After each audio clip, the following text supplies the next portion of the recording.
this evening. If you'll come forward, I'm going to read it first and then I'll present it.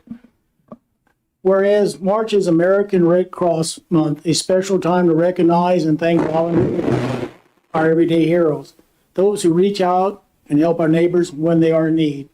Whereas the American Red Cross heroes are on the front lines every day, even during a pandemic or natural disaster. They volunteer their time, enhance skills, give blood, or provide financial donations to help those in need. Whereas over this year, the Red Cross has adapted our service delivery to protect health and the safety of our clients and volunteers. Our disaster assistant volunteers have attended training to increase their technological skills to support this effort. Whereas the Hill Country chapter has chartered in 1970, we would like to remember our heroes who would give help to our people in need. They work tirelessly to help in time disaster when someone needs life-saving blood or the comfort of a helping hand. They install free smoke alarms. They provide round-the-clock support to members of the military, veterans, and their families, and teach life-saving classes in CPR, aquatic safety, and first aid. Whereas across the country and around the world, the American Red Cross responded to hurricanes, tornadoes, floods, wildfires, and home fires. Whereas when an injured service member ended up in the hospital far from home, the American Red Cross offered comfort. When a hospital patient needed blood, the American Red Cross blood donors helped them. When a lifeguard jumped in to save a drowning child or someone stepped up to help a heart attack victim, the American Red Cross was there. Whereas we dedicate the month of March to all those who support the American Red Cross mission to prevent and alleviate human suffering in the face of emergencies. Our community depends on the American Red Cross, which relies on donations of time, money, and blood to fulfill the humanitarian mission. Now, therefore, I, Charlie Keeney, Mayor of the City of Fredericksburg, do hereby proclaim March 21 as American Red Cross Month in the City of Fredericksburg and encourage all citizens to support this organization and its noble humanitarian mission. Thank you all.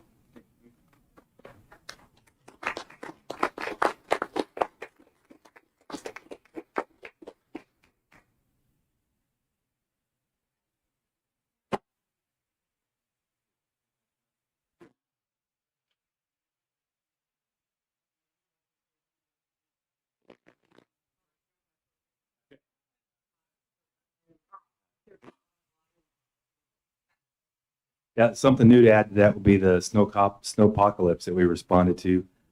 Most of the hill country, as you know, was hit the hardest, and a lot of people without power for a long time. So we were able to get a lot of assets out here, cots, blankets, water, food, other things that were needed by the community. We also did outreach for some of our veterans. I'm a veteran myself. By the way, I'm Jacques DeBose, Executive Director for the Red Cross. And so there's not much we don't do when disaster hits. Right now, we're helping out with COVID vaccines in several of our counties. We've done one in Real County. We're ongoing in Kendall County. If there's a way we can get our volunteers to help with the hospital here, we can look at that as well. So our volunteers are doing a great job doing that. And we're looking for more volunteers because we're really at capacity with everything that's been happening. So if you're interested, go to redcross.org to find out how you can volunteer and make a difference. And there's also remote opportunities. If you want to do it from home, you can help a service member get back home to come home for a birth of a baby or a death of a loved one. So you don't have to leave your house to be a Red Cross volunteer. Thank you. Thank you for all you do. Employee recognitions. Mayor, I don't have any recognitions this evening. Okay, thank you. Okay, public comments. Under the Texas Open Meetings Act, each person making a public comment has a right to publicly voice concerns or criticism of the city council, including criticism of any act, omission, policy, procedure, program, or service. However, that right does not extend to the public criticism that is otherwise prohibited by law.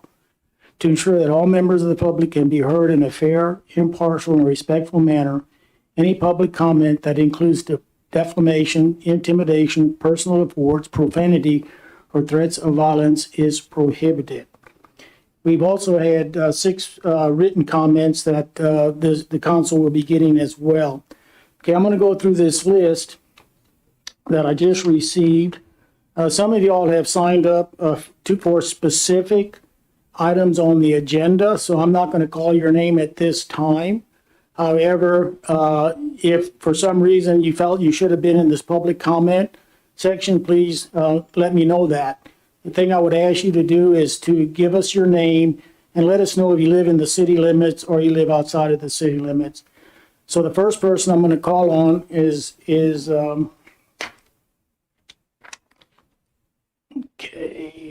it looks like Ken Olson. You didn't sign up for a specific item on the agenda. Ken?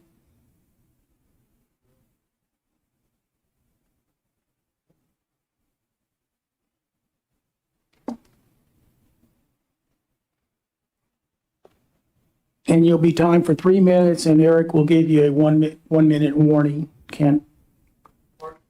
3 minutes, and then Eric will give you that 1 minute warning. First of all, I want to kind of make a statement in the form of a question. All of y'all are considered public servants, right? You might speak out. I said, all of y'all are considered public servants, right? Ken, could you give us your name, and I know I announced it, Kenneth Olson. and if you're a city resident or not. If what? If you're a city resident. No, I live out of the city. Okay, thank you. Can I go ahead and make my statement? Please do. Yeah. Like I said, y'all are all public servants. We didn't elect you to rule us. We didn't elect you to lead us. We elected you to serve us.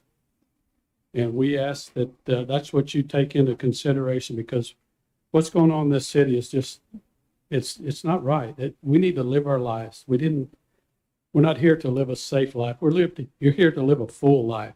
Let us do that. If we go to a function, and let us make that decision whether it's safe for us. If we want to go without a mask, let us do that. If we feel like we need to wear a mask, let us make that decision. That's all I ask, that y'all act like the public servants we elected you to be. Thank you. Thank you, Ken.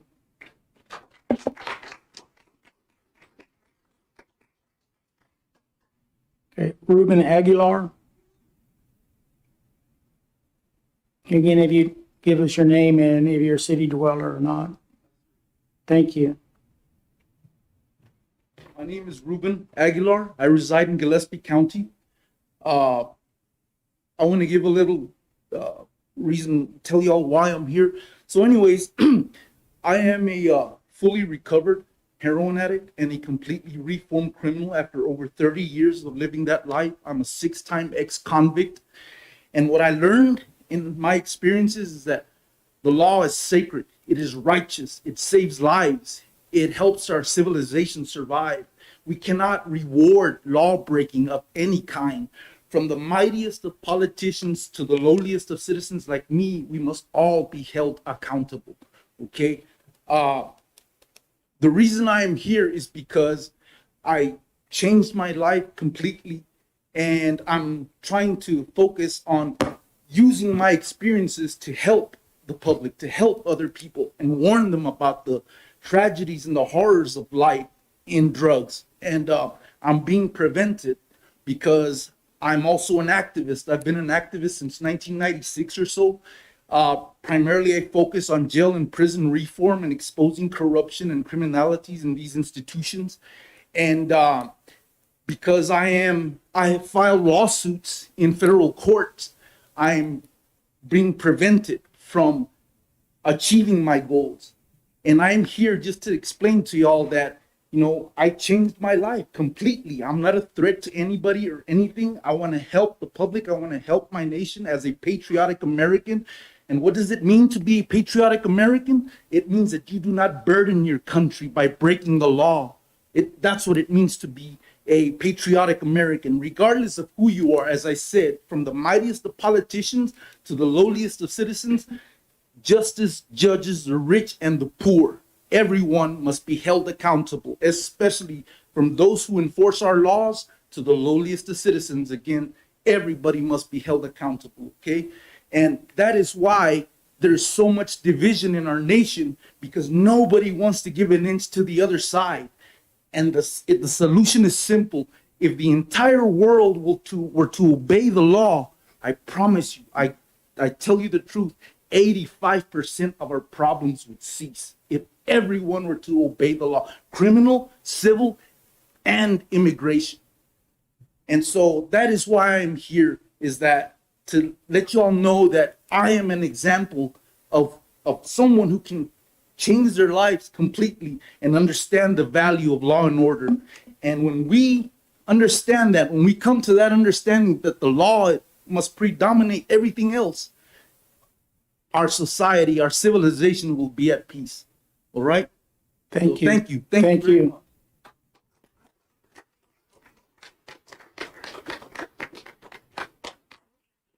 Just to be sure, was there a 1 minute warning or did I miss it? Okay. Okay, do we have someone that could do a 1 minute warning? Because sometimes these folks aren't looking at the clock, which I can understand. Okay, thank you. All right, the next person I have, and I apologize, it looks like Robert Phoenix, maybe?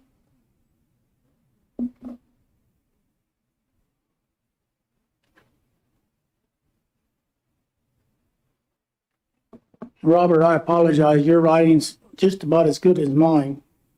Well, I guess we have something in common, Charlie. Thank you. Okay.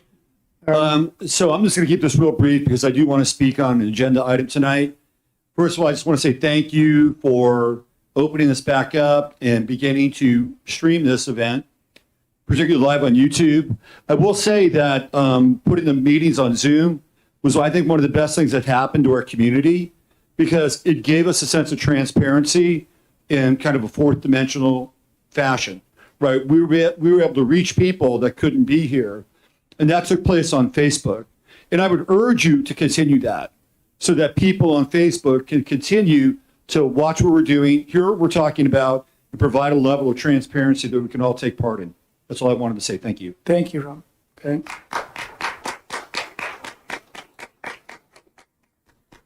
Scott Kutzner. And again, are you here? Oh, he left. Okay. Very good. And I apologize. I want to be sure I don't miss anyone here. Okay, we got Tom Marshall.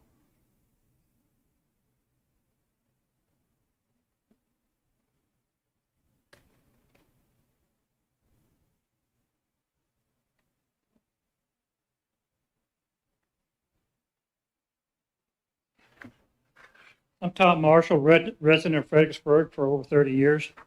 I've got two parts to my comments tonight. Part A is in light of trying to be more civil in these meetings.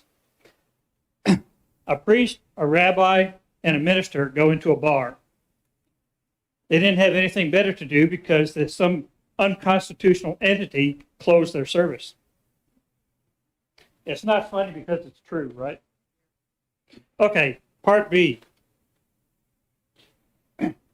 Concerning the mask mandate, how about an after-action report now that the mandate has been lifted, to some degree at least? One unresolved issue in my mind is, do masks actually reduce the spread of a virus? Theory A, masks reduce the spread of the virus. Theory B, masks do not reduce the spread of the virus. One theory must be false, right? Wrong. They are both true, and here is why. The theory is that a mask will capture some moisture droplets, and they do. And if that person is infected, the droplets may contain a virus. That shows theory A to be true. But then you have to look at the actual practice of mask wearing as seen over the past year. The lifespan of a mask to prevent the spread of a virus is very short. Once saturated, contact of the mask with the face and hands, and the mask becomes a vector of spreading disease, not a prevention. Hence, theory B becomes true. In order to make theory B false, all masks must be treated as they are in a hospital, worn for short periods of time and disposed of as biohazard waste. Please consult our local hospital and verify that this is a complete true statement, not a half-truth as we have been given before. If your findings show this is not true, the citizens of Fredericksburg deserve an explanation of how masks worn in public are different from those worn in hospitals.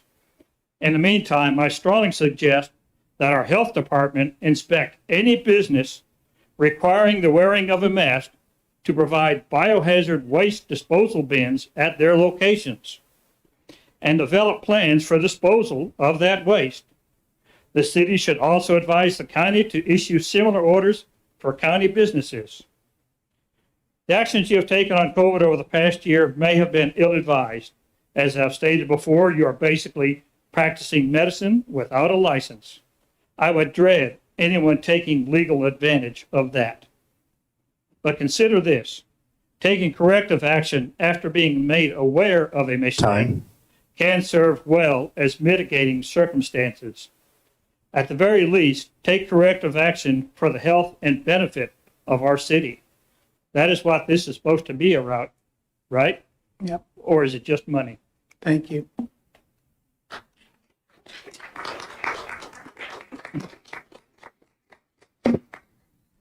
And then I have Jet Burns for public comment. And again, let us know if you're in the city or not, or in the county, would be appreciated. Thank you. Sure thing.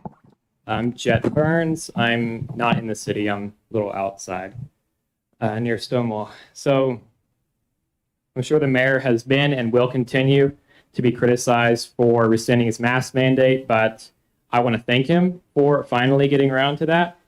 We've been demanding it for months as citizens, and it makes sense. I have a report I'm going to read in a moment from the CDC.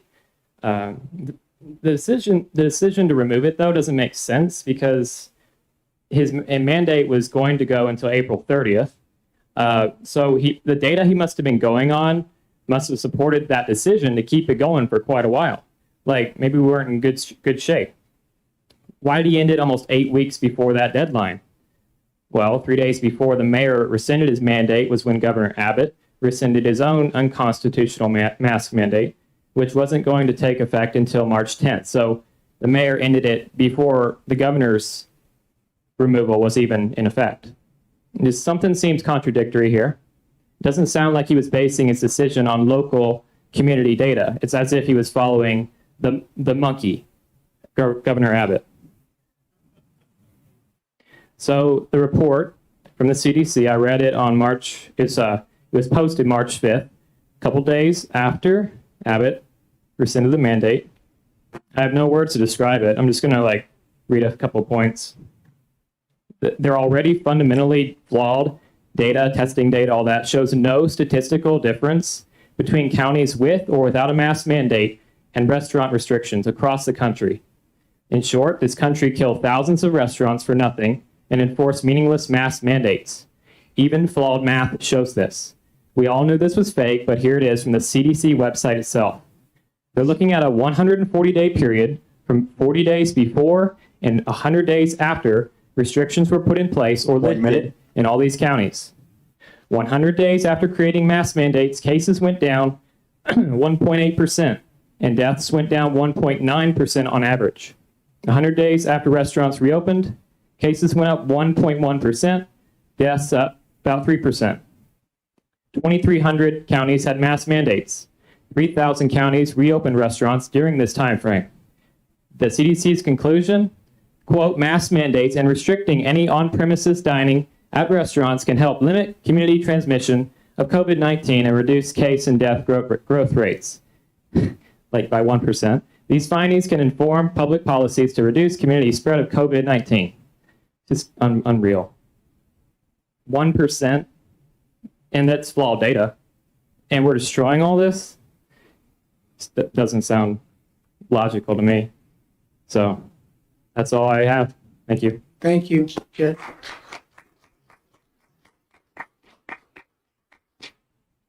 Now, the rest that I have on this are, you have signed up for specific items on the agenda. Did I miss someone who wanted to speak in public comment? If not, I'll let y'all speak. Okay, come on down.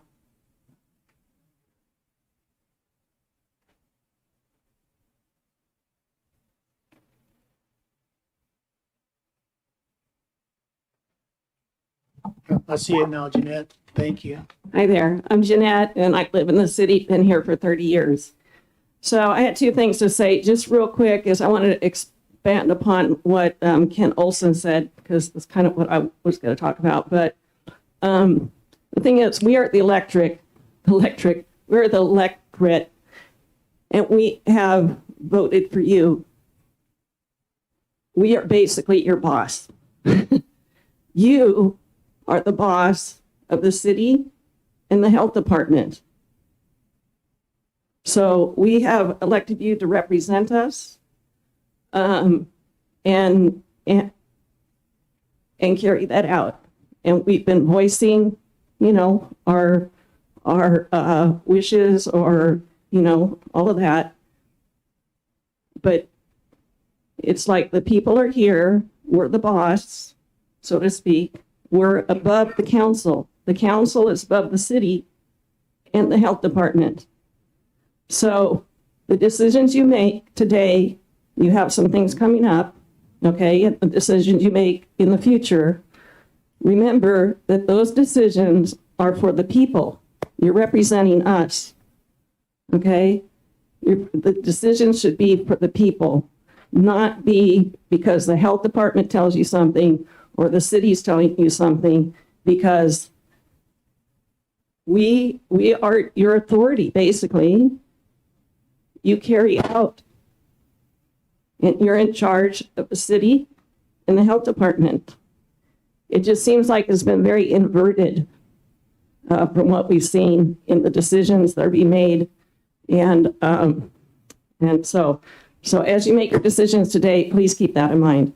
The other thing I just wanted to say is I'm very concerned about I'm just saying this for the public record, I'm very concerned about the vaccines. I know of 3 local people who have died within the last 3 days of receiving the shots that they've been doing. Moderna is a product they happen to use here. It is not approved by the FDA as a vaccine. It is not legally meet the definition of a vaccine. It's only emergency use authorization. That means that it has not completed all the safety studies, including important animal studies, long-term studies, and others.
Ready to go? Okay.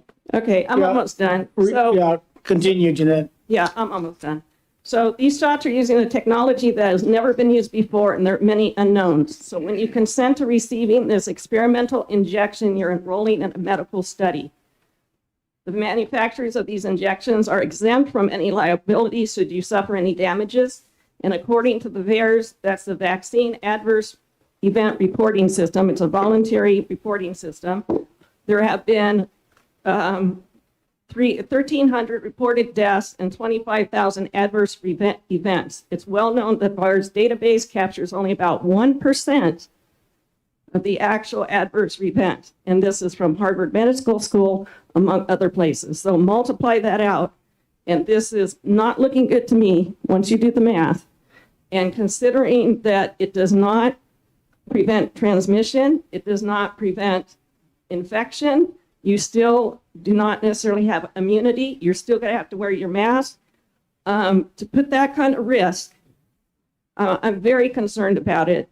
Lots of people are having problems. They don't know what this thing does. And the stuff they're putting in it has never been tested on humans. Not to mention that you take 3 or 5 or half a dozen different chemicals putting together that singularly they haven't been tested in people, but put them together, that increases, when things interchange. So anyway, I wanted to say that. I don't know that the city what you can do, but I'm just saying this is not a good situation. Thank you.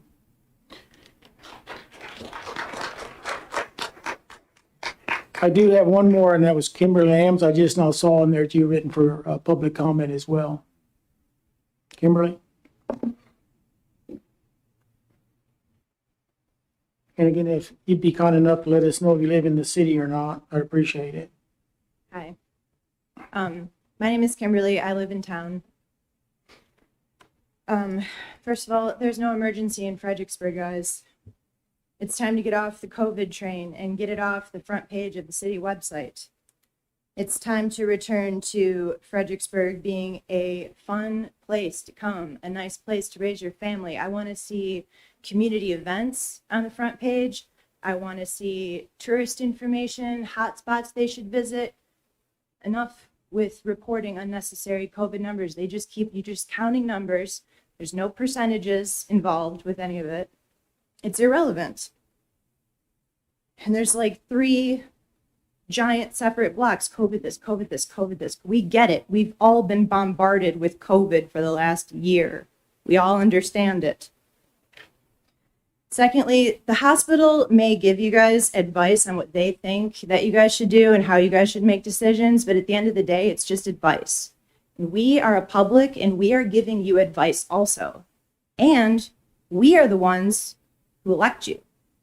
So I think you should place our opinions on a little bit higher priority list than the hospital, because the hospital seems to be factoring a lot of what if this, what if that, what if San Antonio has more cases. Well, right now, it's not an emergency, so it's time to end it. People have the right to decide for themselves how they want to exist in life. There have always been viruses. People have always known it. They've always dealt with it. Some people choose to get a flu shot. Some people choose to not. And we all proceeded with our lives. We all went to events, concerts, stores, traveled, and it wasn't this big deal. So I think it's time to return to that way of thinking about it. And I would also like to point out that for those of you who are planning to get this shot, known as a vaccine, but it's not a vaccine, because you want to travel or go to a concert, those kind of reasons. I just want you to really remember this quote by Ben Franklin that obviously just cannot be said enough. Those who would give up essential liberty to purchase a little temporary safety deserve neither liberty nor safety. Thank you. Thank you.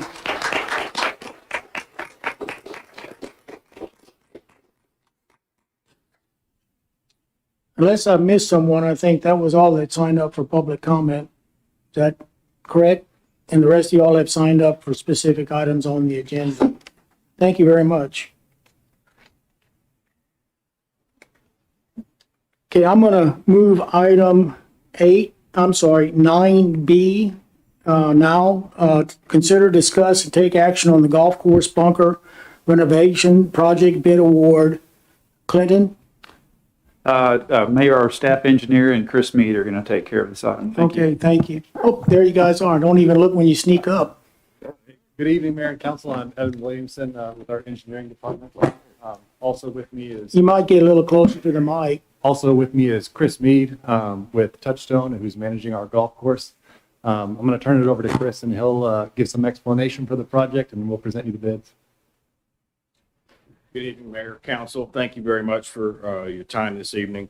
We have, after our 3rd year of operation here, we continue to hear the issues with sand traps at the golf course. It's been our #1 complaint against playability. It has become the #1, in my opinion, issue with liability. We've got some areas where it may not be safe for certain individuals in an aging environment that we service. We want to preface that this was Evan carried out the bid packet and everything was done through CIPCAST. The candidate who we still have selected, we have worked with in the past at other properties, not here. They're currently working in Houston, Deer Park, at one of the golf courses we work with. It's the superior product. It was the lowest price. Most importantly, before you get into all the numbers, I just really can't emphasize enough that this is not a general fund request. This is a request to spend the revenue that we have generated at the golf course. So we're not asking for any money, just the authority to go ahead and correct this issue on behalf of the city.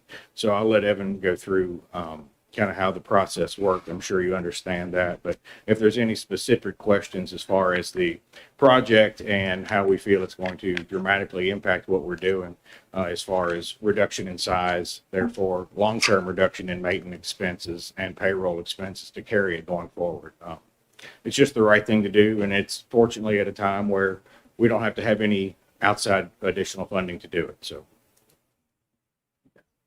So we began advertising right at the end of January, and we had hoped to bring this to you in the first meeting of March, but there was a little gap in February where we all had to take some time off. We received the bids on March 3rd.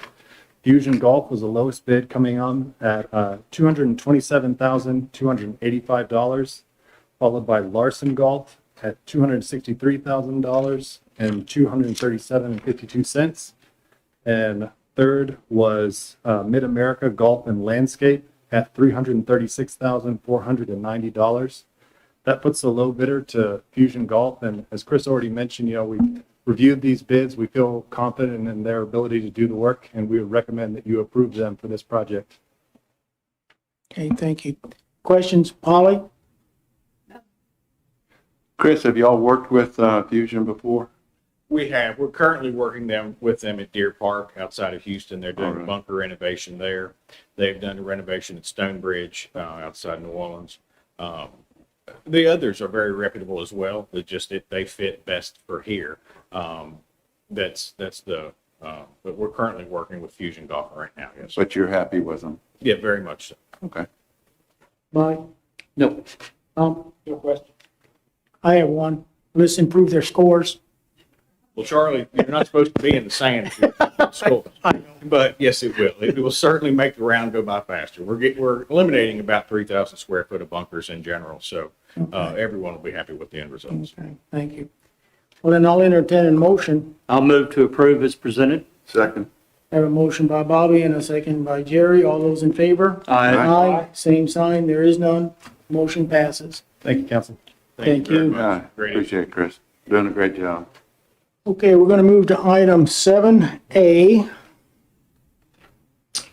Hold a public hearing, receive citizen comments for or against a request from John Neelam and SCCO Enterprises Z72101. I, regarding a request for the future land use change from medium density residential MDR to mixed use corridor MUC for approximately 27.491 acre land at the future land use change from rural R to mixed use corridor MUC for approximately 5.044 acres of land, all land located at the southwest corner of Friendship Lane and South Eagle Street. I, regarding a request to change the zoning of mixed residential R2 to a planned unit development, a PUD, for approximately 27.491 acres of land located at the southwest corner of Friendship Lane and South Eagle Street. I, regarding a request by the property owner of the annexation of approximately 5.044 acres of land located at the west side of South Eagle Street, approximately 1,000 feet south of the southwest corner of Friendship Lane and South Eagle Street. I'll entertain a motion to go to public hearing. I move. Have a motion by Bobby. Second. I'm sorry. Who's second? Tom. Tom, I'm sorry, Tom, I'm looking the wrong way. Apologize. All those in favor? Aye. Aye. Motion carries. Okay, public, any of you all would like to speak for or against this project?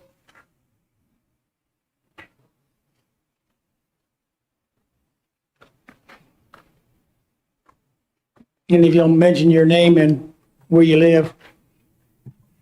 Good evening, Mayor. Good evening, council members. I'm Marilyn McNabb. I do not live in Gillespie County. I do I'm the third largest employer in town. I've met the Needham family and we've talked about Seco Enterprises. I'm not really here to talk about them specifically. My concern and my comments are really, around what I would consider are underserved and underrepresented people at this time and in these moments. So I have the privilege of working for HEB in Fredericksburg, but the greatest privilege is managing one of the largest workforces in Fredericksburg with more than 300 partners. We have an ongoing need to hire more partners at all levels in the business. Many of these partners would love to live in Fredericksburg, but they simply don't have the options that they need. I have 6 leaders who work for me, and I have 30 plus managers. Only 6 of this more than 40 live in Fredericksburg or Gillespie County. There's another population in my store also that are couples. I have lots of couples that work for me. These partners all would qualify for mid-income housing, but currently have limited options.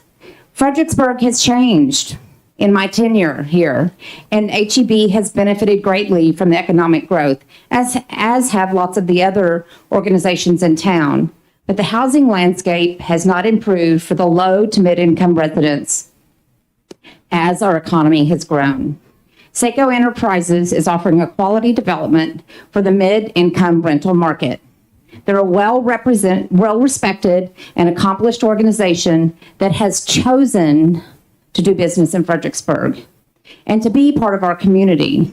As a family-owned and operated developer, they have provided a thoughtful approach to a mid-density model that places a priority on green space, recreation, and community.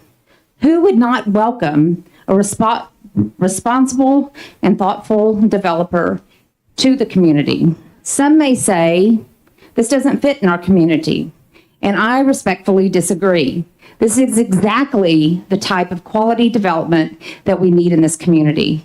We're looking at a tremendous opportunity to welcome a reputable and reliable development partner to Fredericksburg and to serve the underserved. I know that we need to discuss zoning and land use. I know we need to discuss parkland dedication.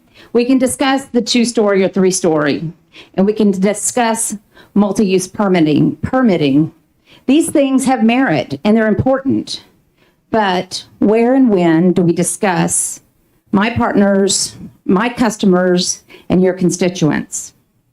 These are the hardworking members of this community that are underserved in terms of housing.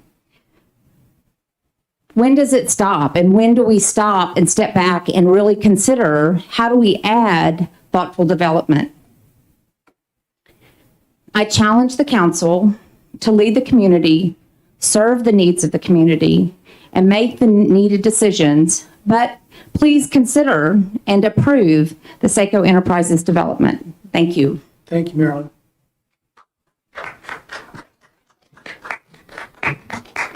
Anyone else? If you again, please state your name, and if you live in the city, that would be appreciated. You betcha. Thank you. James McDonald. I do live in the city limits. And Mr. Musselman, I noticed that your wife is in protest of this particular change in zoning, and I would ask whether or not you will recuse yourself in this vote. I will not. You will not recuse yourself from this vote? Based upon conversations with the city attorney, yes. Okay. Thank you.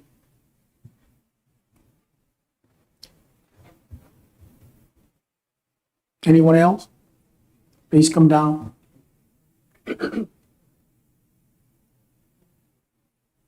You'll introduce yourself, and again, you got it? Okay. I'm surprised I reminded to remind myself.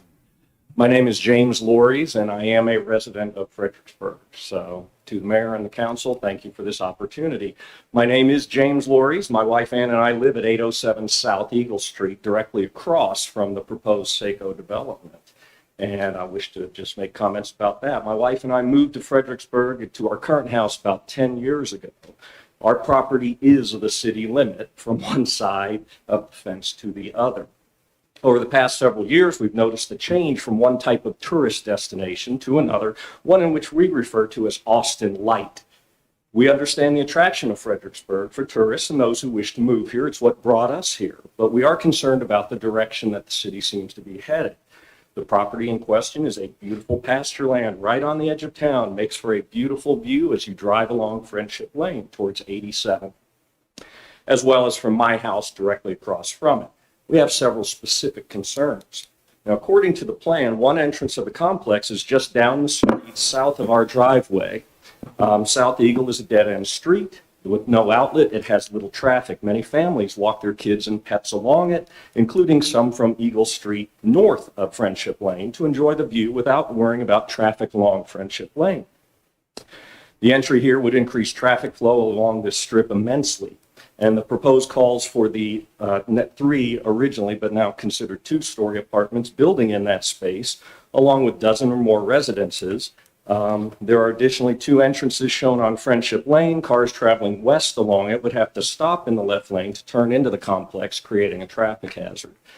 Along with the homes and parking lots proposed, there are possible commercial proposals indicated. The attendant noise, additional traffic, that would bring along it as well. I believe this complex is out of place for this particular area. As I understand it, there's already places zoned for the multiple use or the mid-use. I don't know the exact terminology that is currently being changed to.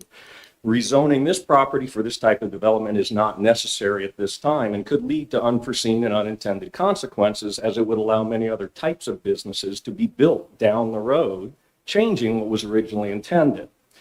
During the planning and zoning meeting earlier this month, which I listened in on, the developer stated the property was intended for affordable housing. After being questioned, though, by city members for the pricing, the developer then switched to the term attainable housing, which is not quite the same thing. What is affordable may not be attainable on it. This concerned me, that the plans seemed to be vague in some of the specifics and were moldable as the questions were being asked. And so the city might be offered one thing that would have to change due to unforeseen circumstances and morph into a project different from what it was proposed and sold to the city as. The idea was also proposed that this was a repetitive type of community that they had built in the past. And I'm trying to imagine then this repetitive kind of thing all the way down Friendship Lane, heading west.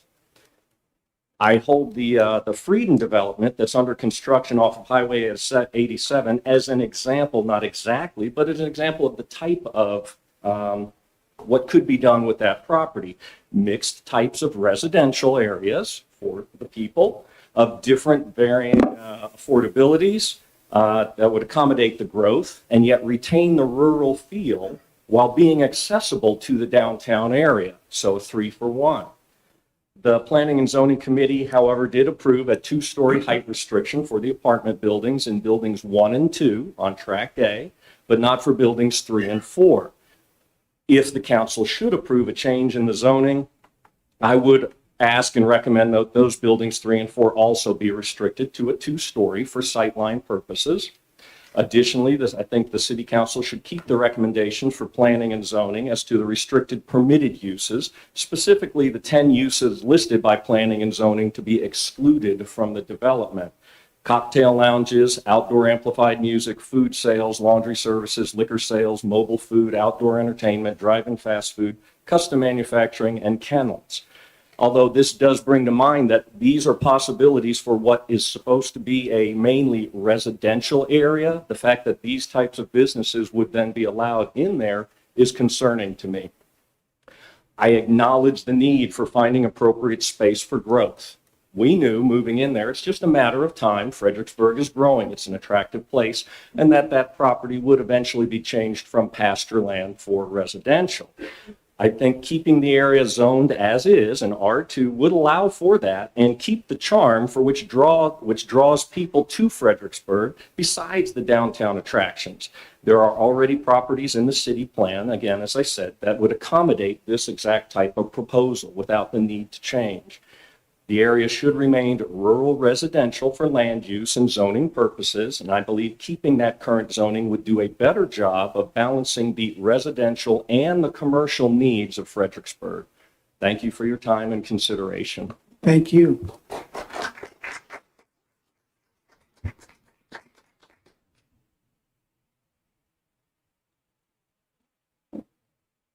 Recognize the hat, Kimberly.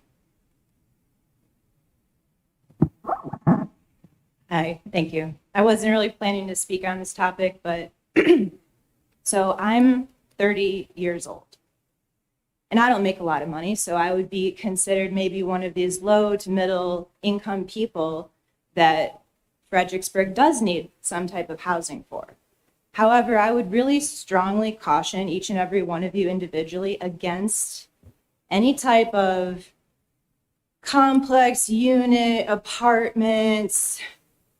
I have a nickname for these kind of places. I call them luxury jails because that's really what they are. You pay starting from $1,100 up to maybe $1,500 for no privacy, to constantly be around people. It's really not an enjoyable place, and it takes a toll on somebody's psychology. So if you're going to encourage that kind of structure and that kind of housing, then I guess it's kind of like a you get what you pay for sort of thing, where you do encourage a certain type of person to accumulate more in Fredericksburg. And I have nothing against people who live in those type of buildings. Some people have to. I get it. I've had to before, and I hated it. And I did everything in my power to get out of that situation. One of the reasons we did move to Fredericksburg, me and my husband, is because it's a beautiful nature environment and a small town community atmosphere. And you should do what you can to keep that here. There are other ways to bring affordable housing. It doesn't have to be a big space. It doesn't have to be super luxury. It can be a rustic charm, but people need their privacy. People do need to experience that nature and land around them as they grow. And that is going to bring a really professional and motivated type of low income person to build up their life. And that kind of space around them is a good psychological encouragement, honestly. I think maybe it's not always valued or talked about what your surrounding does to you, but it does really make a big psychological difference being locked in some type of place. There's parking all around, people are coming and going all the time, rents are changing, this person's moving in, moving out. So I would just want to say that, and just, I would say no to any development like that if I were you. Thanks, Kimberly.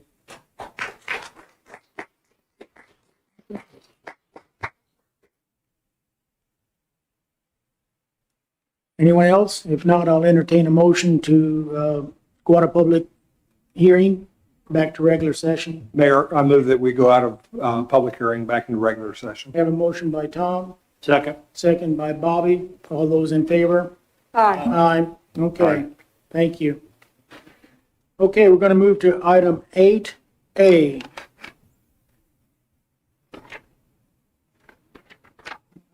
Signed up for that. Okay.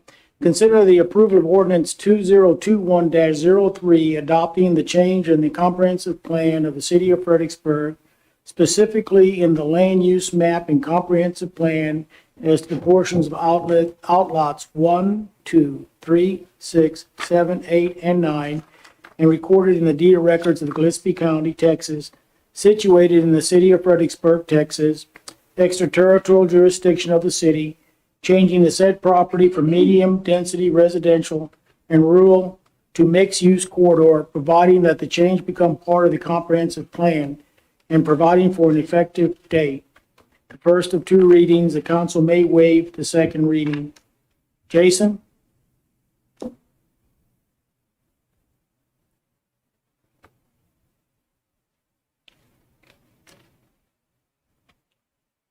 Is he here? No, he's Oh, he's coming. he's quarantined.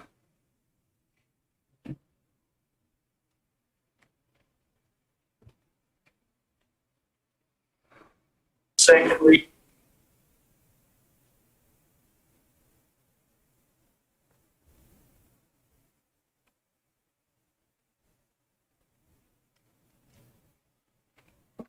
Jason, by the way, is our new director of public Councilman, can y'all hear me? services. We can hear you. We don't see you though. We're not going to see him. Okay, we won't see you. Lucky you. Just we can hear you. Hello? Kind of.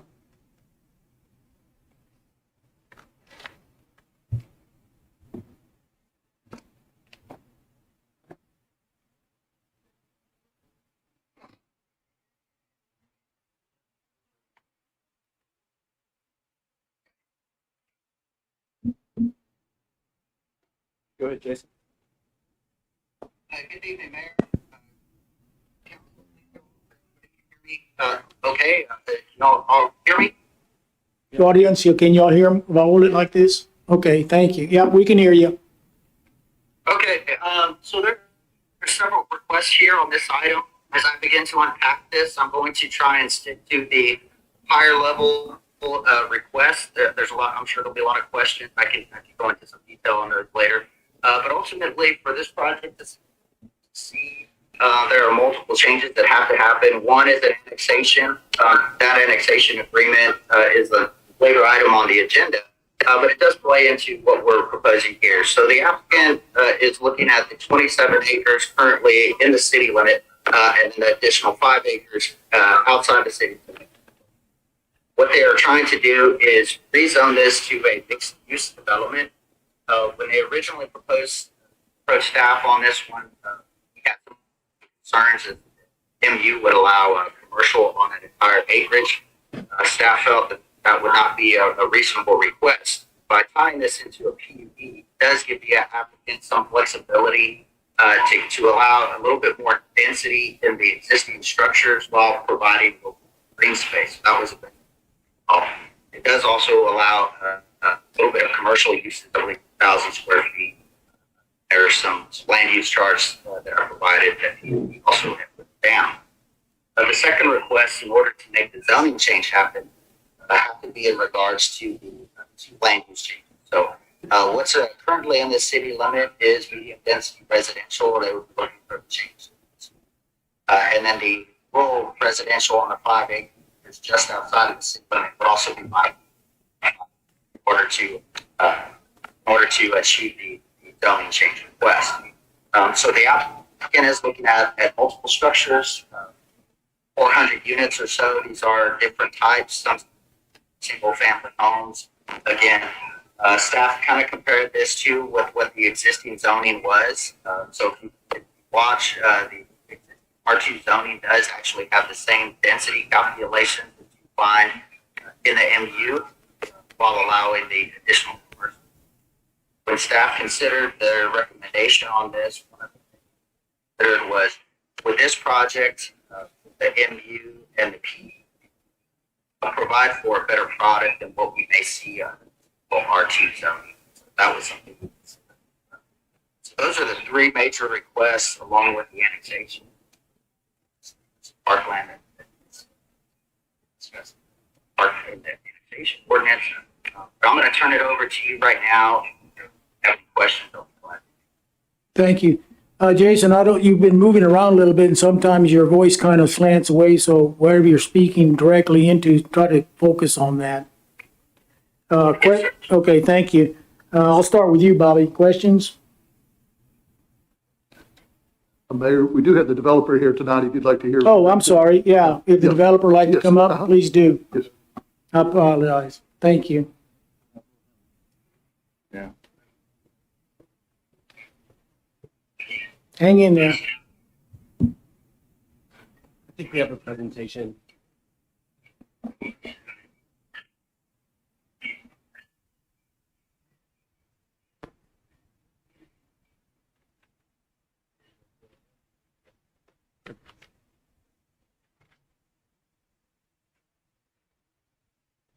First of all, I'll just say what an honor it is to get to speak to y'all and to explain kind of our desire and intent for this project that we're proposing. So appreciate the opportunity to speak to you guys as the Fredericksburg and Gillespie County residents. We're really excited about the potential opportunity to be a part of this community. We view this as a long-term partnership because of the marketplace, the amount of money that we're proposing to invest in this community. This is something that we're expecting to be a project that we're a part of for many, many years into the future. So I know this is an introduction for some, but it is the expectation that we'll be here for a long time. Next slide, please. I wanted to take a quick second just to introduce our firm. There's 3 principals at the firm. It's a father and 2 sons. I'm one of the sons, Joshua Needham. John Needham my father started a commercial real estate firm in Austin, Texas back in 1990, graduated from UT, went to work for Ernst & Winnie, and then split off and worked for a local developer. Very quickly after that, started his own firm, has been in the development business since 1990 at a firm called Riverside Resources. Jordan and I was in the military, contracting officer for the Air Force for 7 years active duty, then got out. Jordan and I both worked at Riverside Resources. This last year we split off. We've shown a couple of photos of projects that we've worked on in Austin. We're really focused on making sure that we're developing smartly and as part of the community that we're in. We realize Austin is not Fredericksburg. And so we appreciate that what we design and build in this community will look different and be different because the needs and desires of the community are going to be different. So I hope you hear that from us. Very aware that Fredericksburg is not Austin. Next slide, please. Next slide.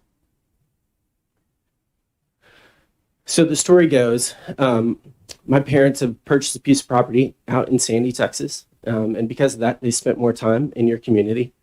And in having conversations with waiters and waitresses, managers of retail stores, started appreciating that maybe there was an issue with housing in the community.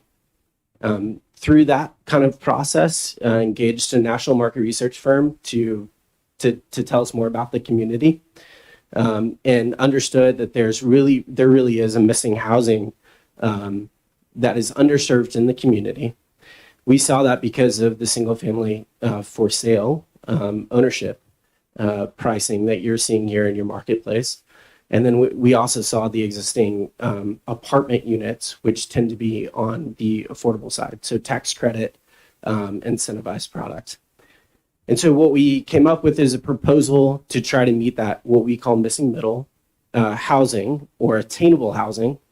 And I do want to be clear that we have always been in that attainable housing. We've never said that we were going to do affordable housing, and we're not requesting any tax credits, any variances in regard to anything that we would owe the city regarding that. In our proposal, what we're really trying to do is to create really 3 different elements. The first is, and the density that we create really is in the multifamily units. So we have 3 different phases of the development. The reason we're doing that is because Fredericksburg is a smaller market, and so we appreciate the fact that lease up's going to take a little bit longer because the demand's not as deep. And so we're spreading that over time. So we'll do those 3 developments over time. We're looking at really 3 major types. The first is your traditional multifamily. Those are going to be 1 bedroom, 1 baths, and 2 bedroom, 2 baths. We're also looking at a single family for rent. The reason we want to do both of those is because we think that those really touch 2 different demographics. So when we talk about attainable housing, when we talk about that for a single manager, or we talk about it for 2 employees that want to be roommates, that really meets that specific marketplace, that 1-1 or 2-1. On the other hand, we think a single family for rent, because in there are many circumstances this could meet. We think about couples who haven't saved enough money to be able to make a down payment on a home, or someone that just can't afford the full mortgage, or maybe have a credit, some other issue involved. What we really want to do is create a housing option for them that feels like that is a single family home with an enclosed backyard that they can rent from us. And then hopefully the real goal of that is to create an opportunity for that couple or that family to be able to save money enough to be able to afford a single family home sometime in the future. So those are really the two housing options. The third thing that we're looking at is a little bit of commercial use. And really the reason we're looking for that is because the amount of density that we're proposing on these 32 acres, which I would say we don't have any density larger than what our current zoning is, which is R2. What we're really thinking is that we have to provide local amenities for that space. And so when we talk about local amenities, we're really talking about, a coffee shop. We're talking about a sandwich shop, maybe a place that someone can go grab a beer or something like that. And so we really think that's an important element. And that's one of the reasons why we're requesting MU2 zoning. Lastly, we have some live work units. The intent on those units is to provide for a single proprietorship. That would be a single proprietor, insurance salesman, real estate broker, someone like that who wants to be able to hang their sign somewhere and they want to be a part of this new development. So we have proposed that as well and tracked in our first phase.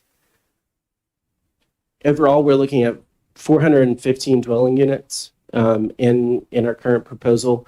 As mentioned in P&Z, there was a request that we reduce our MF1 and MF2 that sit right up at the corner of South Eagle and Friendship Lane.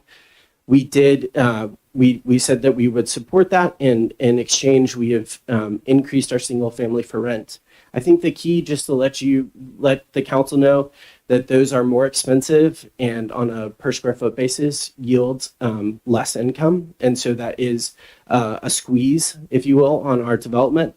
But we're willing to do that because we thought it was important for council and for the neighbors.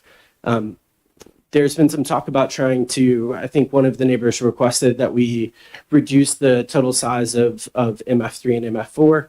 That would be an additional 24 units that we would lose. And at that point, based on our underwriting, we think that would make the project where I don't know that we would be able to pursue it. Thank you so much for your time. I really appreciate it. If you have any questions, we're here. No. Okay. Bobby, I'll start with you. Questions? You want to put Jason back on? Okay. Should be there. Jason, you there? Yes, Mayor, can you hear me? Yep, I'm going to hold you next to the mic. Okay, Bobby's first on questions.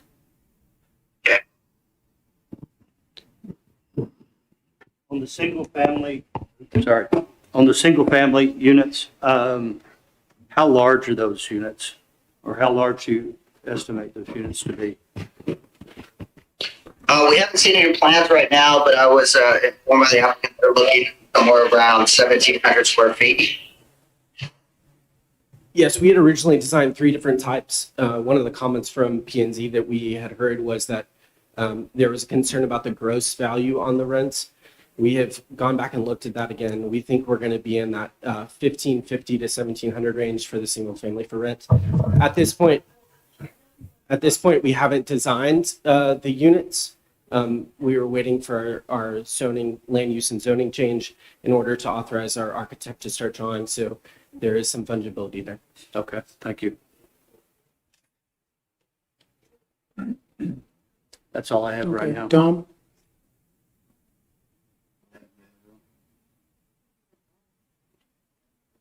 Yes, Tom. Sorry, Tom. Okay. I think first, Mr. McDonald raised an issue of why I'm not recusing myself from this discussion. For everybody's, I guess, benefit, I live at 904 Friendship Lane, which is directly across the street from the proposed development.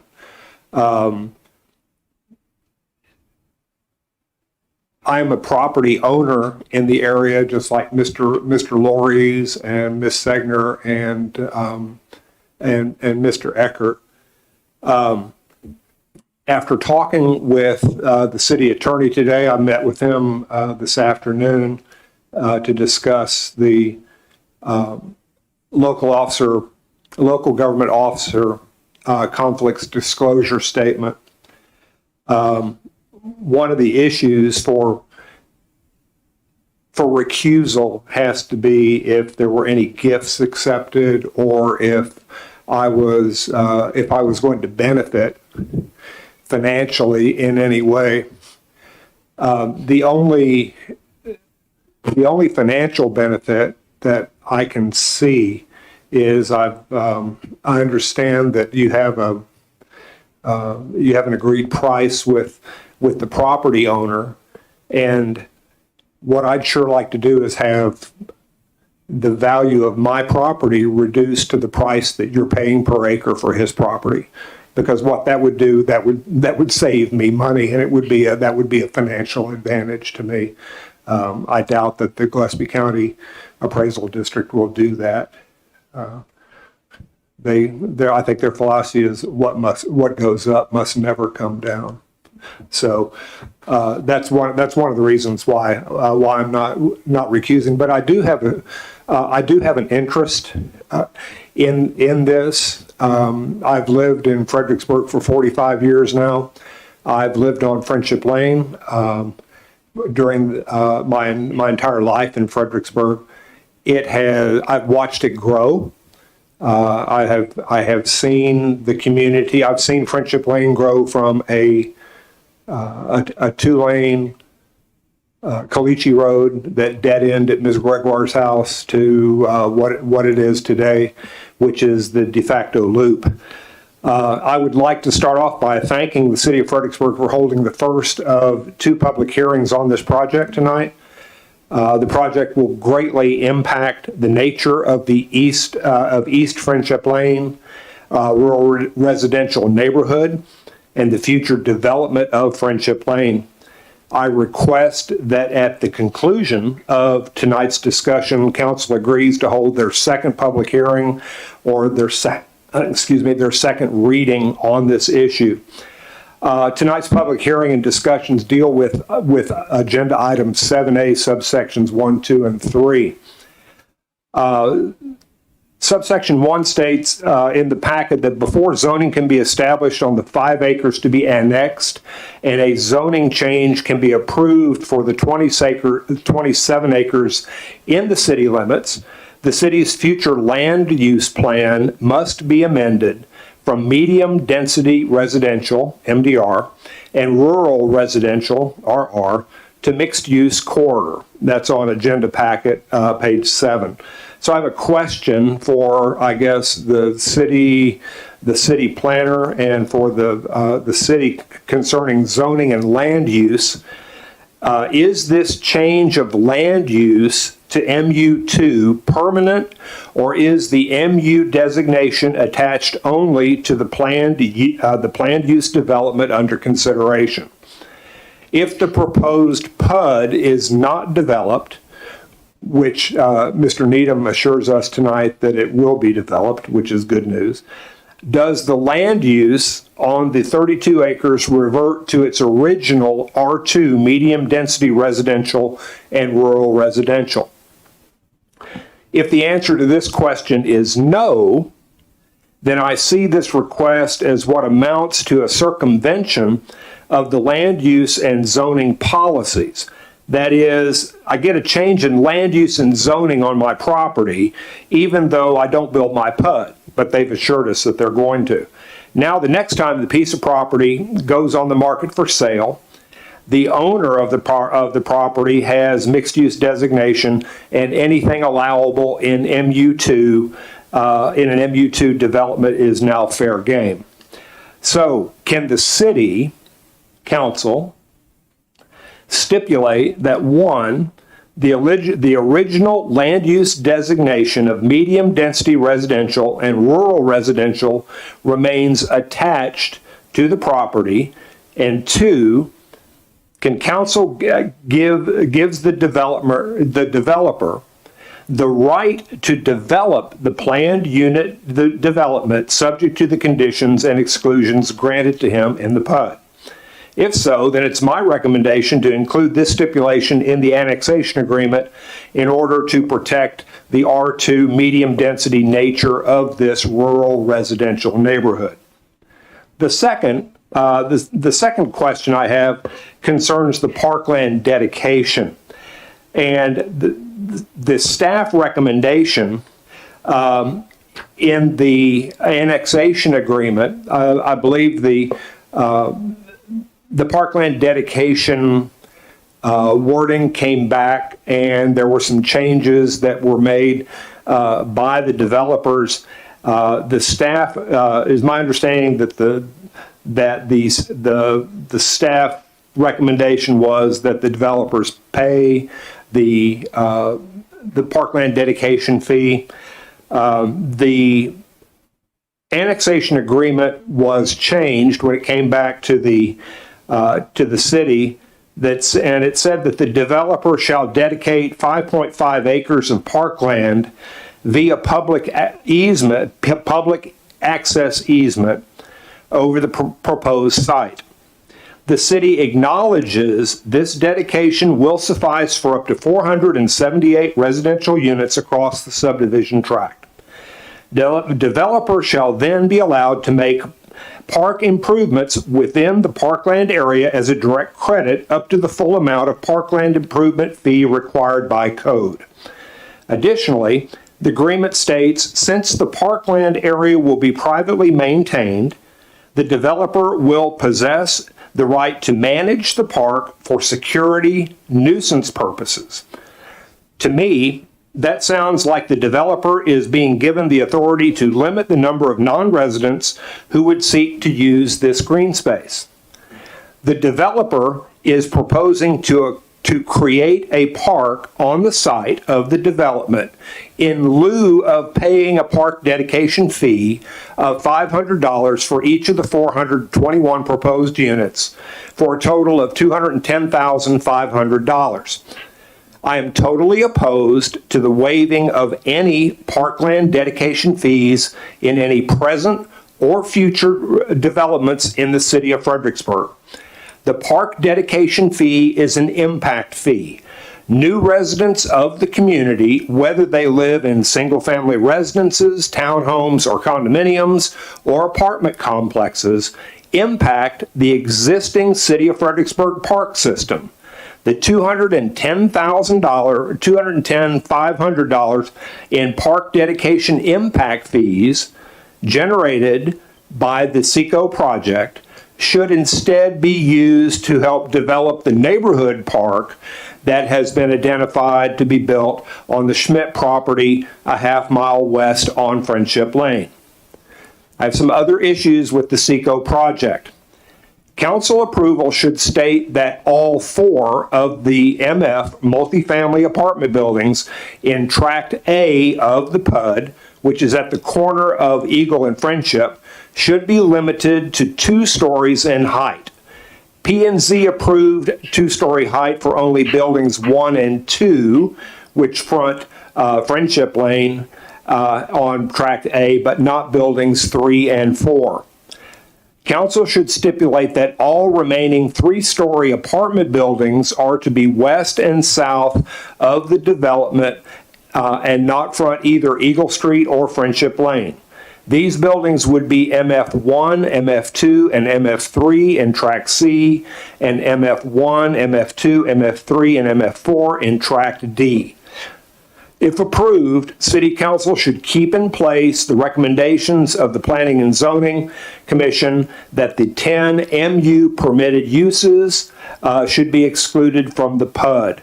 Those excluded uses were cocktail lounge, outdoor amplified music, food sales, laundry sales, liquor sales, mobile food, outdoor entertainment, drive-in fast food, custom manufacturing, and kennels. SECO should be required to conform to all existing development guidelines regarding setbacks, street widths, etc. The city should not grant variances unless they are unavoidable and relate to health, safety, and welfare issues. I would have no objections to the project at all. I would have no objections to this project, to any project that conforms to the parcels existing in R2 zoning and medium density land use. None whatsoever. A developer has developed a project directly across the street based upon the existing zoning in this rural residential neighborhood. The city's rationale behind the mixed-use corridor designation and MU1 and 2 zoning is that the category, quote, represents an effort to change the typical patterns of strips of underperforming commercial development that often line highways and arterials, unquote.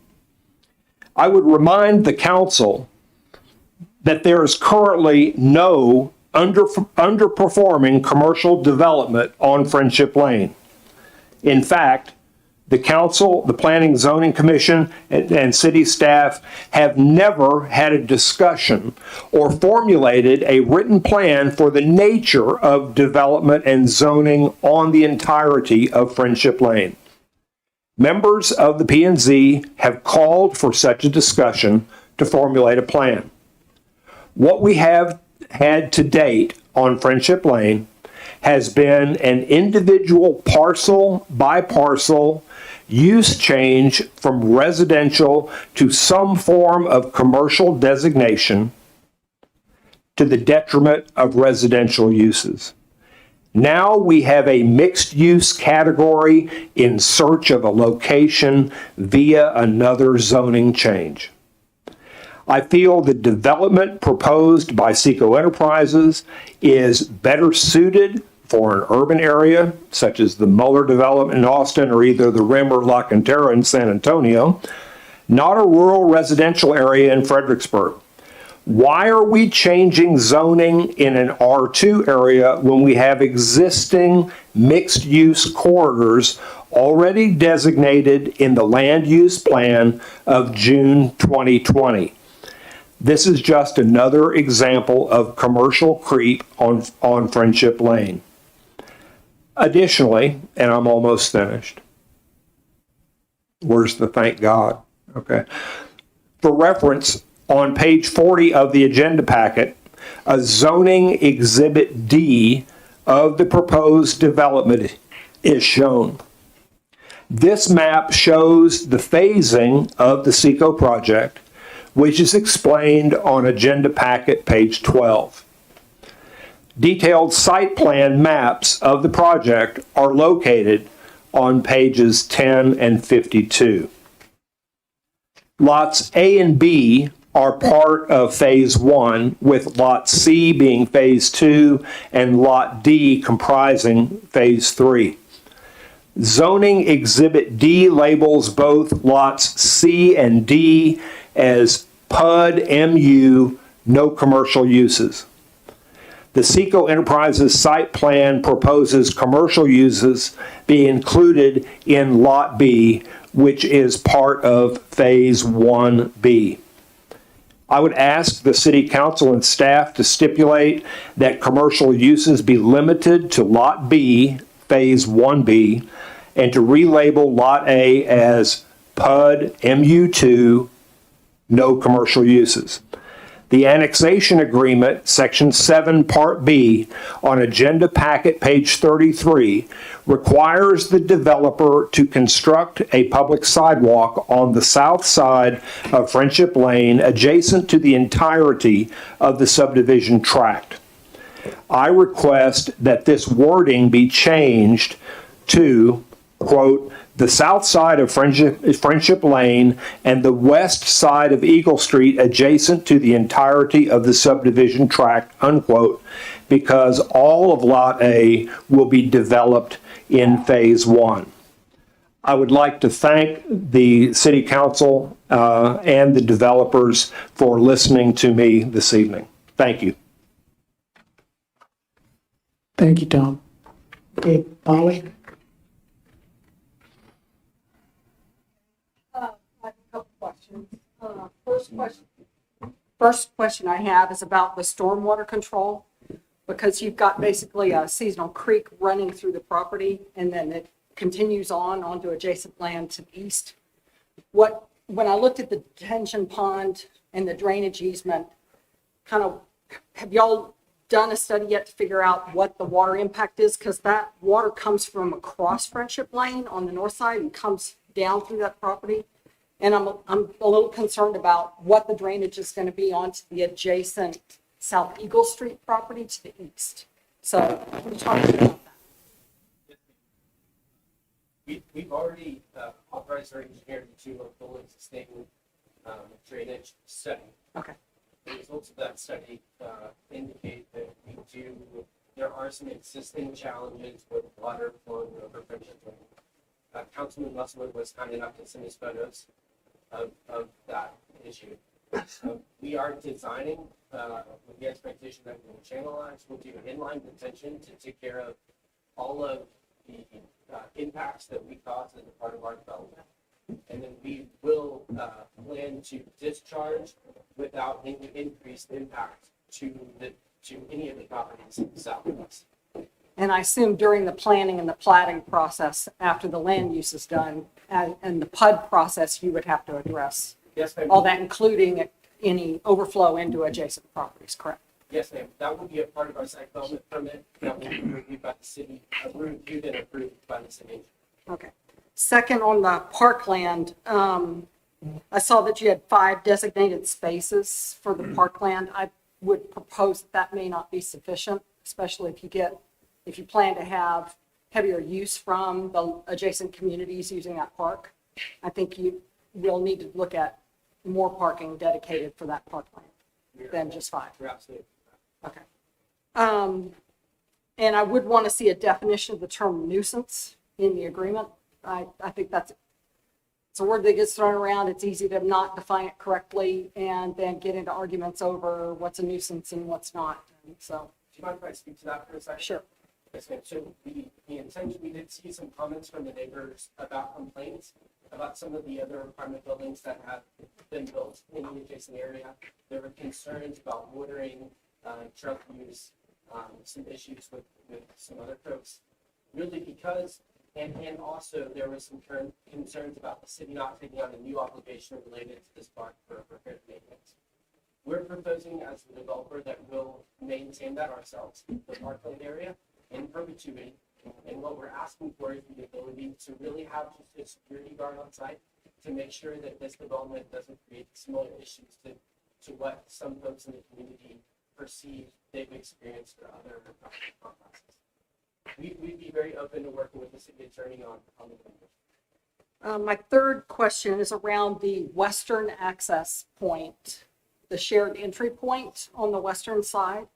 On the west side of you is an R2 and R1A, a very large R1A development.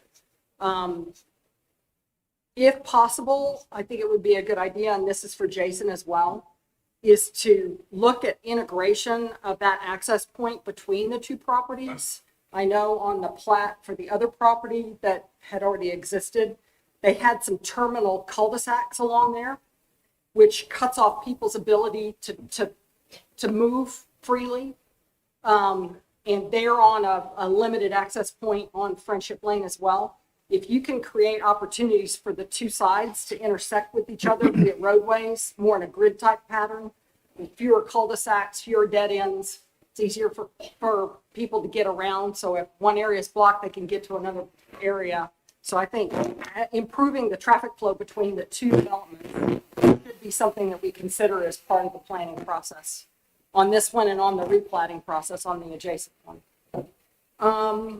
And can I speak to that as well? Sure. So we've already engaged in a conversation with our adjacent landowner, Mr. Pinwelby, about creating a shared access to reduce the number of total access points.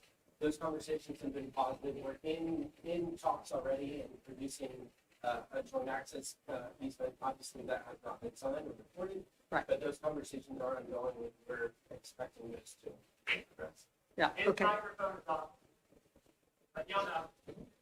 I was gonna ask that. Eric, can you check his mic? Battery?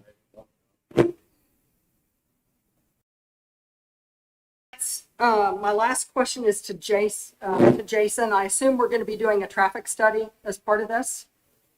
And if it necessitates a signal light at Eagle Street, that will be part of the traffic study, correct?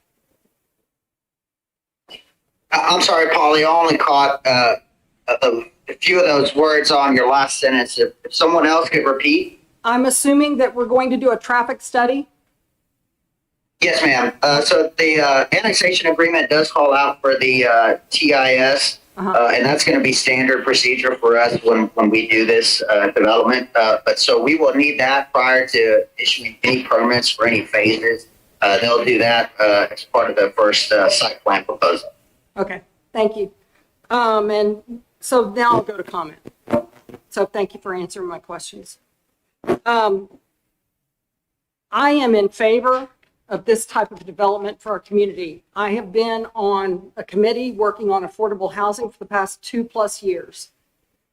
This is exactly the type of development that we need for workforce housing of the quality and character like what Marilyn mentioned, the management team and the dual income teams at HEB, our nurses, our teachers. This is the product that we need. We've never done this type of development before. We developed the MU specifically to create a marketable product to attract middle income working families to our community at a price point they can afford. This is the first one I've seen come through under our new MU plan that I think is an acceptable development. It balances density with green space. If we limit them to 2 stories, they're going to have to make those buildings bigger. They're going to cut into the green space, and this is going to end up looking like every other apartment complex in town. This is a great mix of single family. We have virtually no single family rental units available for working families with yards. This is the type of development that we need to attract and retain middle income working families in our community. And it's specifically targeted at the ones who commute in from other locations and already work here. So I do not want to hamstring this type of development with onerous extra requirements on them that we will not put on another type of development. I understand the thing about wanting it to be R2 medium density, but the problem with R2 medium density is we end up with just a warehouse of buildings. And that's exactly what Kim's point was. That's the type of place that people don't want to live. This is going to be much more attractive. It's going to have amenities on site. We're only talking 10,000 square feet of commercial in this entire complex. That is not big. I have a 2,000 square foot store. I know what 10,000 square feet looks like. It's nothing. This is just pure amenity to support these residences. On the park issue, mentioning the Schmidt Park as the alternative. The Schmidt Park is no longer a viable park space because we approved 125 acres of R1A and R2 directly across the street from it. And they have provided almost no park space in that development, which is going to force those children to try to cross Friendship Lane to get to that park.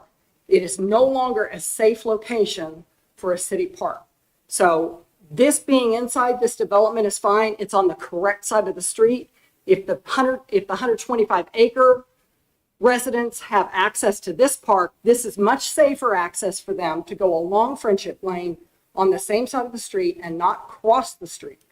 The last thing we want is kids and bicycles crossing the street on Friendship Lane to access that Schmidt parcel. So I disagree about the park. I disagree that the Schmidt location is still a viable park. I don't believe it is. So I'm very supportive of this. I'm willing to go to a second reading. I'm very comfortable with that we allow more input and we have our next meeting and do a second reading. But I am very much in favor of this type of development because it's giving us the product that is attractive, the type of people that we are trying to attract and retain to our community. Thank you. Thank you, Polly. Jerry? Well, I think Polly kind of asked a question there as far as the traffic lights and entering and exiting onto Friendship Lane. I think that was one of my questions. And I always thought that, if I remember right, wasn't the parkland fees, the impact fee, weren't they could either, the development could do their own or they could put into a kitty there? Yeah, that's the way it was. I'm almost positive. That's still the case, Councilman, but it's at the council's discretion to consider those on a one individual basis. But you do have the ability to waive the fee if they dedicate in-park parking. Somebody's got problems. No, I agree with Polly on this here too. I think we need to go to the second reading. We need to talk some more about it, and with the developers, I'd like to get out and see what y'all are as far as this 3-story, and maybe get some elevations from the side, what it looked like from on Eagle Street there on the corner. Because, these people have been here a long time, and I'd sure hate to see, a resident or something like that have to look out at a 3-story building if that's going to affect their view and things like that. I think that's all. Okay, thank you. Impact fees for the park, they would only be collected as each unit came on. They would not have a total to pay the city 200 and something That's thousand correct. dollars to It's start. collected at the time of building permit. Okay, so some of these fees could be 2 to 5, 10 years or whatever coming down the tube. So we're not losing 200. Some developers choose to prepay them, thinking that the fees may go up in the future, so they come in and prepay them, but normally they're paid with the building permit. Question for the developer. Tell me a little bit about your park plan. What are you doing? Swimming pools, tennis courts, badminton courts, pickle courts? What are you doing there? Yes, sir. We've engaged a landscape architect that has started the review process on the different amenities. One that we know for sure we want to do is a hike and bike trail. We think that really matches well with the current land use plan, which has a lot of the existing drainage area associated further downstream from us as parkland. And so we think that connection could be really important. We also had a conversation with the parks director about that idea, about continuing to try to create connectivity in y'all's planned parkland areas. Has started the review process on the different amenities. One that we know for sure we want to do is a hike and bike trail. Who's speaking? No, it's not. No. It's repeating. Oh, it's repeating? We've also looked at playscapes for kids. We've talked about doing potentially a community garden. We've looked at pickleball courts. Talked to the parks director. She said that's a real hot item. I guess you guys have converted some tennis courts to make room for that. And we've also talked about a dog park as well as a kind of a fenced-in area to take care of pets. So those are a couple of the options that we've talked about. I think it's important in your ordinance, when we do those impact fees, we have to provide what amenities we're going to provide in the development that's reviewed and approved by staff. So those things, we'll make sure to formalize those, come to staff and talk to them about those. Question. Assuming you allow pets, you're going to have an area for a pet park? That's the plan. Yes, we'll have a dog. Yeah. Okay. Thank you. I think it's a project well worthwhile as well, and I'm in favor of it. Thank you. A lot of good questions and concerns. Charlie, I have one other question. Go ahead, Tom. Before we make a decision on parkland dedication fees, I would ask that the parks director be given a chance to address the council, because in my conversations with her, she was not in favor of this becoming part of a city park. And one thing that I'd like the council to be aware of is that in the annexation agreement that is before you on page 28, where it talks about parkland, there is some of the writing is in red and some of it is in blue. The red is the original wording submitted to Seco Enterprises by the city of Fredericksburg that states the developer shall pay to the city a fee in lieu dedication and a park development fee as set forth in section 6.15.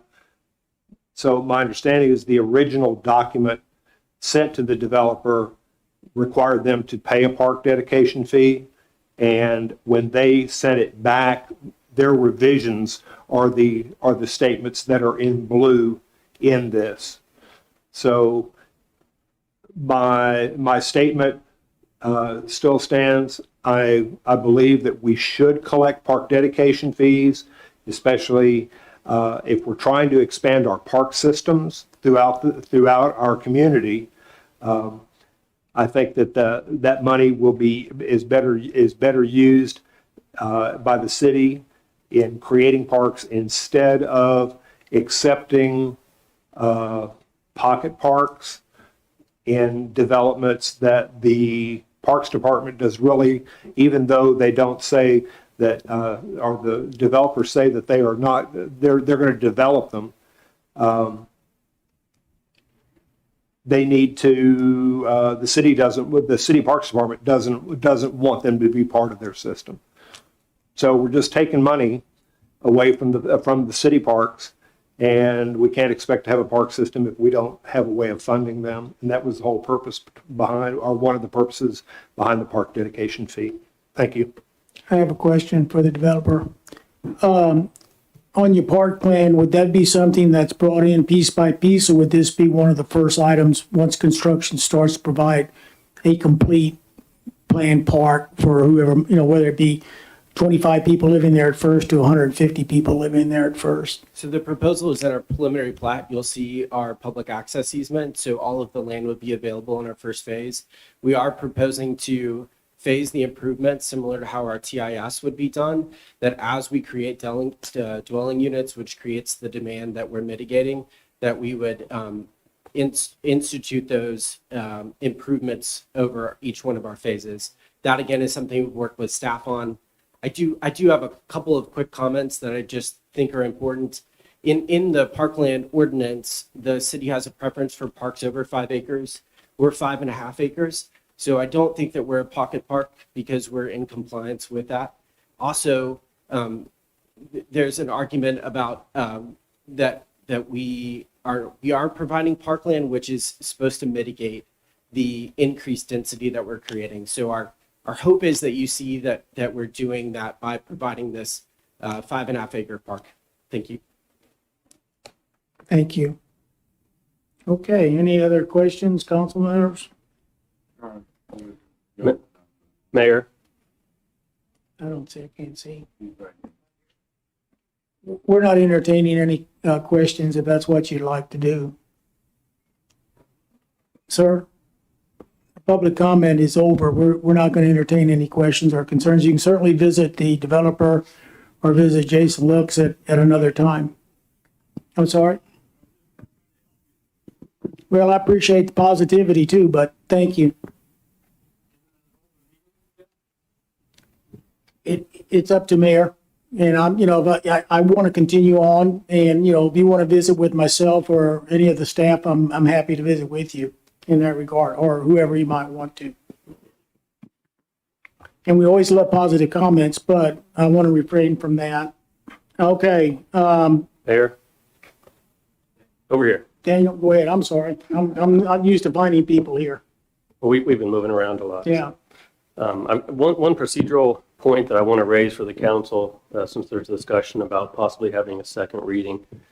The zoning ordinance requires the council to make your finding within 20 days of the close of the public hearing, which was tonight.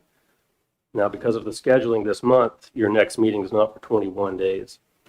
So if you want to have another reading, you're going to likely have to call a special meeting to do so. You won't be able to postpone it until the next meeting in April. Yeah, that's what we'll have to do. Maybe that's the council's desire to a first reading only. So, Daniel, the question then is, can we address the annexation issue by itself? Well, the only item on tonight's agenda for annexation is the annexation agreement itself, and you can take action on that there's no timeline for that, essentially. It's for the land use change and the zoning change. Those you have a specific number of days you have to take action on, 20 days from tonight. Thank you.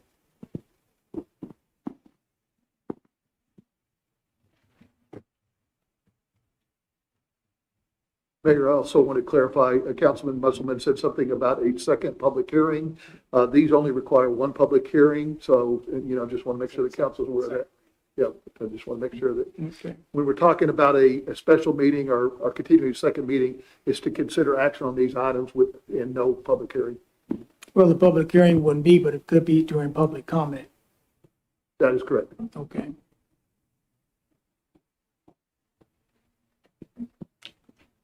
So do we want to do a call for a motion? Is that appropriate, Daniel, on this one?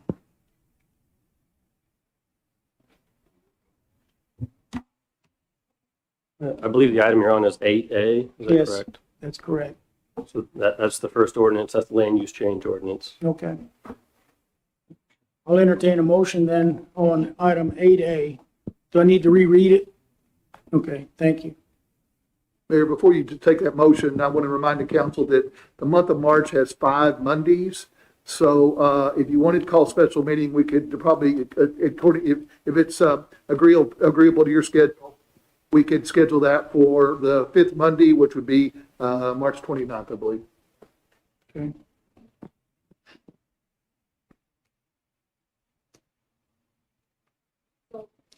So I move that we approve ordinance 2021-03, adopting a change in the comprehensive plan of the city of Fredericksburg as presented, with the recommendations from city staff as also presented, including the limit on uses as approved by planning and zoning. Okay, we have a motion by Polly. Does that, Oh, and I move that we waive the second reading. Okay. A motion now by- what does that do with the second, third stories on this? Leaves it the way it is. 2 stories on Friendship, 2 stories on the Friendship front, and 3 stories for the rest. 3 stories on the rest. Yeah, 3 stories on Eagle Street, With the Well, just 25 on one building facing Eagle Street. With the on the 2 setbacks. buildings on the front part. D and Z voted 7-0 to approve it. I'll second that. Here we have a second by Jerry. Although, before I'm going to vote as well, but I want to do disclosure. My company that I'm associated with, a real estate company here in town, is also representing one of the sellers. In talking to our city attorney, that doesn't preclude me from not voting because I don't have any financial gain or other interest in the property. But I wanted you folks to know that my office, it does represent one of the sellers. But I will be voting. Mayor, I request that we have a roll call vote. Is that appropriate, Daniel? Okay, that's fine by me. Well, Polly, I'm going to start with your end. You asked me? Yeah. Aye. Jerry? Aye. Charlie? Me? Aye. Bobby? Aye. Tom? No. Okay. Motion voted 4-1. Thank you. Item 8B. Consider the approval of ordinance 2021-04, amending the zoning ordinance of the city and the changing of zoning district of approximately 27.62 acres of land located at the southwest property of the mixed residential R2 to the planned unit development of PUD zoning for said property and providing an effective date. The first of 2 readings, the city council may waive the second reading. I move that we approve ordinance 2021-04 and waive the second reading. Second. I have a motion by Polly and a second by Jerry. Any further discussion? There being, go ahead, Tom. Mayor, on the second, we are rushing through this and we are not giving people the opportunity to speak on the issue. The developers have heard questions that have been raised. We have not given the developers an opportunity to respond to those questions to the director of development. We have not given the city and the developers any kind of time to discuss any of the issues that were brought up this evening. Hence, in my book, that is a reason why we should have a special meeting, so that if there are things that can be worked out. I agree with Polly that we have need for housing in this community. I have known that I've worked on this issue for about 15 years now, and I applaud what your concept. The two, that the issues I have are the building height and the commercial aspect of it. And I realize why you're going with the building height, because you don't have the usable land that you could use if you could go horizontal instead of vertical. Okay, I understand the problems with the piece of property that you are using. There are other pieces of property in town. I'm not sure that you ever looked at it, and so that's why I would ask that the council have a second look at this. We do have a motion by Polly and a second by Jerry to accept or make a motion to accept the approval of ordinance 2020-04. I offer a friendly amendment to that motion to postpone to have a second reading on this.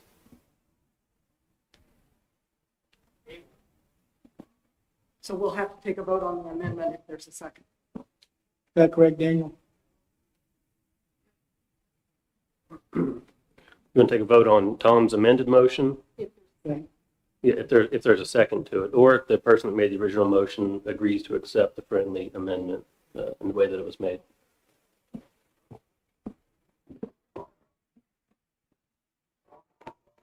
It means that we would have to have a special session. So, because we're on the clock on this one as well. This one is also on the clock. Yeah. No, the annexation. Yes, on 8A and 8B, I just checked with Daniel, we're on the clock. Well, we're on the clock on the first one, so I guess we should be on the clock on the second one and do them both at the same time. Do you want to do what Daniel suggested? Since you made the motion? No, Okay. I'll ask for a second on the amendment. I'll second the motion, amended motion, just so we can get it to a vote. You want a roll call vote? Yes, please. Okay, Polly? On the amended? Nay. Jerry? The amended to do a second reading? Motion, Jerry. No. No? Okay. I'll say yes. Paul? No. Okay. Tom? Yes. Okay, motion failed 3-2, is that correct? Okay, go back to the original motion, is that correct, Daniel? We have a motion and a second. Roll call vote again. Yes. Polly? Aye. Jerry? Aye. Charlie? Aye. Bobby? Aye. Tom? No. Motion carries 4-1. Thank you. We're going to move on now to item 9, other actions and items and updates. 9A, consider the approval of the annexation agreement with Seco Ventures related to the requested annexation of 5.004 acres of land located at the west side of South Eagle Street, approximately 1,000 feet southwest of the corner of Friendship Lane and South Eagle Street. Jason?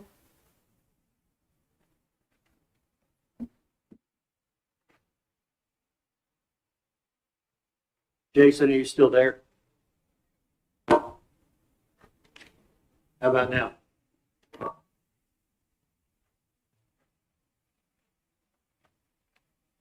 I can hear you now. I believe so, yes. Yes, can you hear me? Yes. Yes. And maybe no.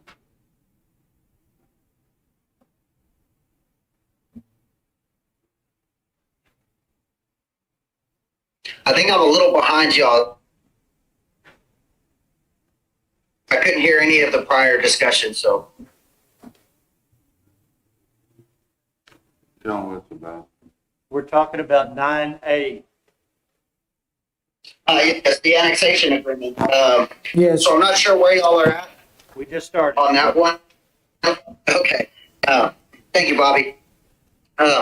So staff did review this. When we sent out our original draft to the developer, we did actually take the parkland dedication off of that. We felt that that was something that could be handled during the normal plating process, regardless of what happens tonight with this annexation agreement. They do still have to come through prior to their plat to finalize the parkland dedication. And so whether that is maps, language, easements, or fees, or some combination of, I know there was some discussion on defining nuisance a little bit better. That was a staff concern. Staff had some concerns on if a park, if this should be accepted. We had some concerns on only allowing 5 spaces for this. We would like that the parkland dedication use just be according to the city regs time of development. So I'll be glad to answer any questions you may have on parkland dedication specifically or the rest of the agreement. There's some standard language in there regarding traffic impact studies, drainage, utility. I'll turn it over to you, Mayor and Council. Thank you. Questions? I'll start with Tom again. If we're still, I don't have an objection to the annexation agreement as part of the project. The question I would have as far as parkland dedication of how many acres is the park? We're proposing 5.5 acres. And of the 5.5 acres, how much of the 5.5 acres is the lake? The tank. I don't have that number in front of me. We can get it for you. Okay, because I doubt that anybody would want to boat. We're talking about the parkland is going to be the area surrounding the lake. It is not going to be the lake. You will be, I would not advise anybody to fish there or to boat there. So you really need to think about what you're going to do with that lake because it's been a catch-all for runoff. So that's the question I have is, are we dedicating 5.5 acres of parkland or are we just dedicating the land surrounding the 3-acre lake? So based on our current design, we think that the amenities that we spoke to the mayor about just now, that there is enough land to be able to incorporate those type of elements into the design. We are proposing that the pond is a part of the development. We think that by providing a pier and some other elements, that is an important amenity for the overall development, and would like to include that in our public access easement. Thank you. Holly? So we're not on the clock on this particular item like we were on the other two. So Jason, I'd be more comfortable if you guys went back and cleaned this agreement up more and brought it back to us at our next meeting. Because it's a little unclear as whether the parks element belongs in the annexation agreement or if the parks element really needs to be addressed in the PUD agreement. So I'd prefer to defer this to the next meeting and allow you to get this cleaned up and bring it back. Yes, ma'am. Councilman, we could also have our Parks Director here for that meeting, as Councilman Musselman suggested, if you would like. Okay. Okay, great. Okay. So, Mayor, I recommend that we take no action on item 9A. We need a motion on that, Daniel? No? Okay. Now we're going to move to item 9C. Now, several people have signed up for this, and I'm going to call your name. We're going to put up the clock at 3 minutes. The first person that has signed up for this item is Tracy Knudsen.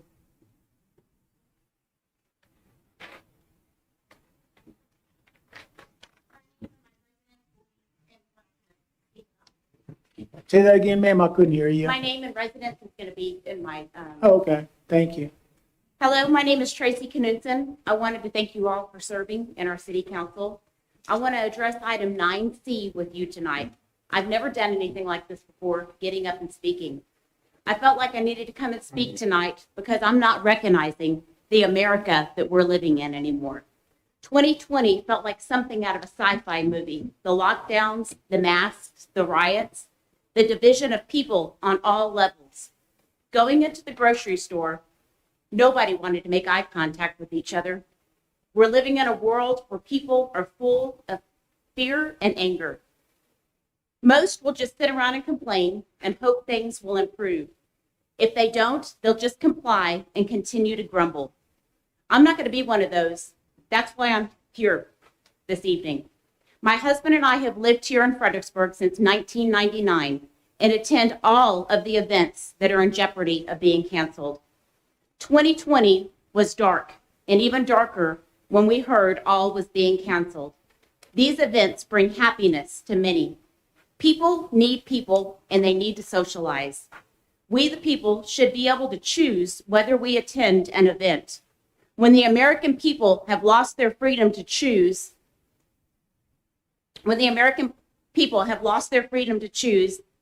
that is not an America who we are. We are hardworking families, decorating farm tractors in red, white, and blue for our 4th of July parade. We are generations of Blue County ribbon winners for Grandma's famous apple pie. We look forward to that crisp fall air and the smell of funnel cakes and Wiener Schnitzel and listening to the Papa band. And our last event for the year that everyone looks forward to is our Light the Night Christmas parade. That's like stepping into a Hallmark Christmas movie. City Council of Fredericksburg, you have the opportunity to be leaders in Texas and America by showing we can and must move on and live the life to the fullest. Let's be the engine and not the caboose. Someone has to step up and say, enough of the closures. Let's reopen and trust God to protect his children. Let Fredericksburg be the destination of happiness where people can come to get back all 2020 took from them. We have to grab on to every day we are given and live life to the fullest. We do it together as a community. Our events not only bring joy to those attending, they bring commerce to our city and a living to our neighbors and business owners. Will you have pushback? Yes, but either way, you're going to have pushback. As the saying goes, you can't please all the people all the time. Those that are afraid of the virus can choose to stay home. There are risks in everything that we do in life. We all were at great risk today by simply getting in a car and driving than we ever will be of getting COVID and dying. But we choose the risk to drive. It's called faith. God knew when he created each and every one of us in our mother's womb, the day he will take us home. We cannot cheat death.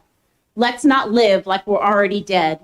Let's get all we can out of life. Let's pull together Fredericksburg and reopen and make 2021 a safe and prosperous year for all. Thank you.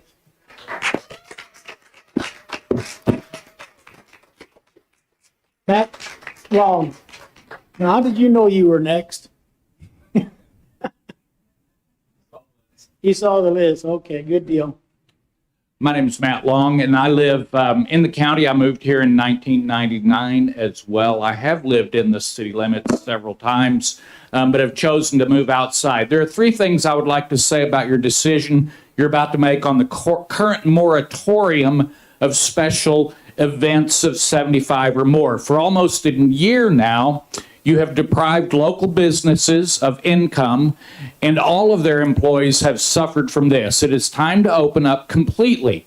By choosing to cancel gatherings for this summer, you will do more damage to our local business owners and their employees. Do not take more money out of the pockets of those that elected you to represent them.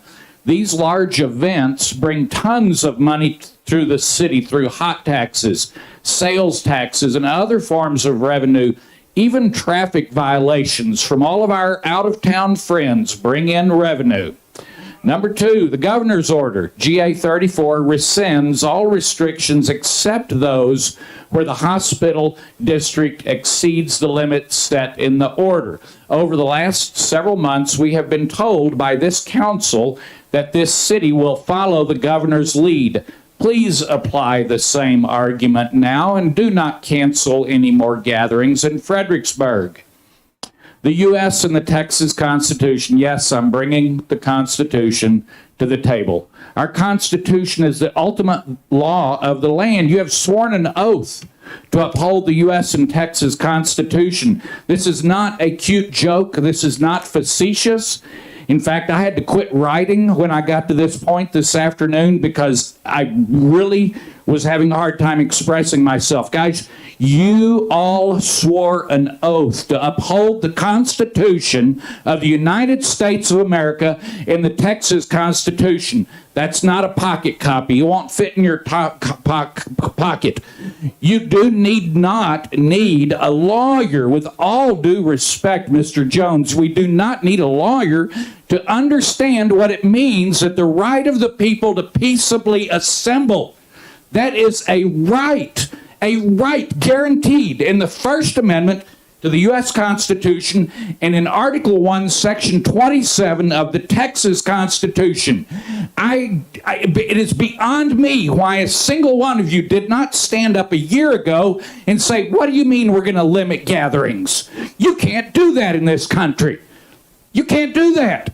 The Texas Constitution underlines it. In fact, it says Article 27, and then it says Article 29. It's talking about the Bill of Rights, everything above there, and it says shall forever remain inviolate. Last time I looked at the word forever and the roots of it, you know what it means in the ancient Latin? It means forever. That's what it means. Inviolate means inviolate. You guys have disregarded this from day one, and you ought to be leaders and stand up. And Fredericksburg can be the first city that says, you know what? We recognize the Constitution of the United States and of Texas. Thank you for your time. Thank you, Matt.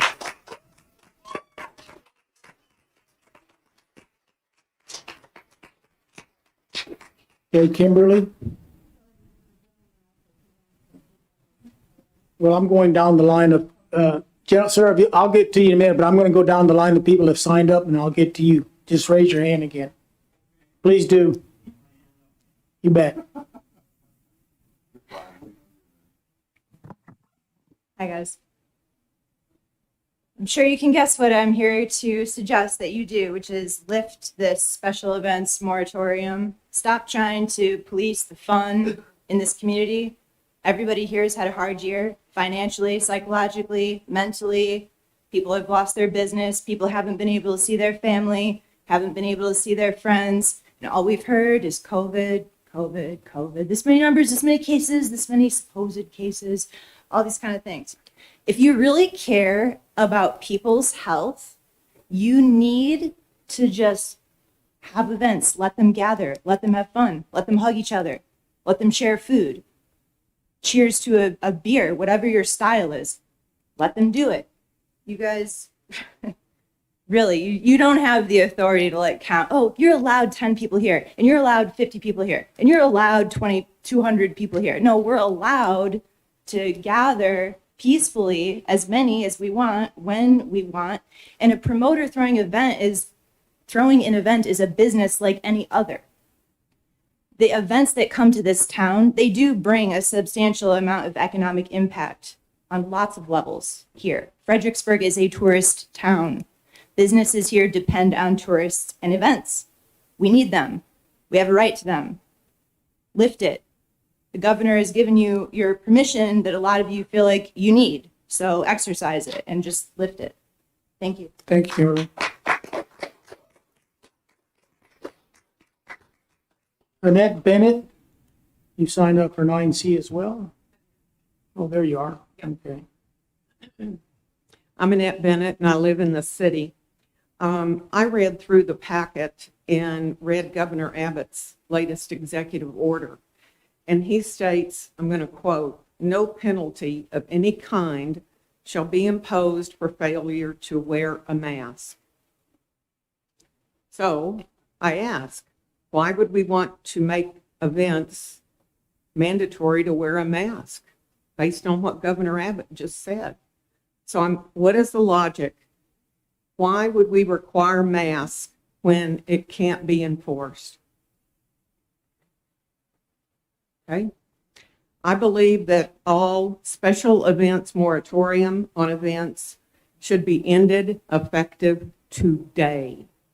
I believe that they should be removed for all upcoming events, even those that have previously submitted a health and safety plan. Thank you. Thank you, Annette. Jeanette?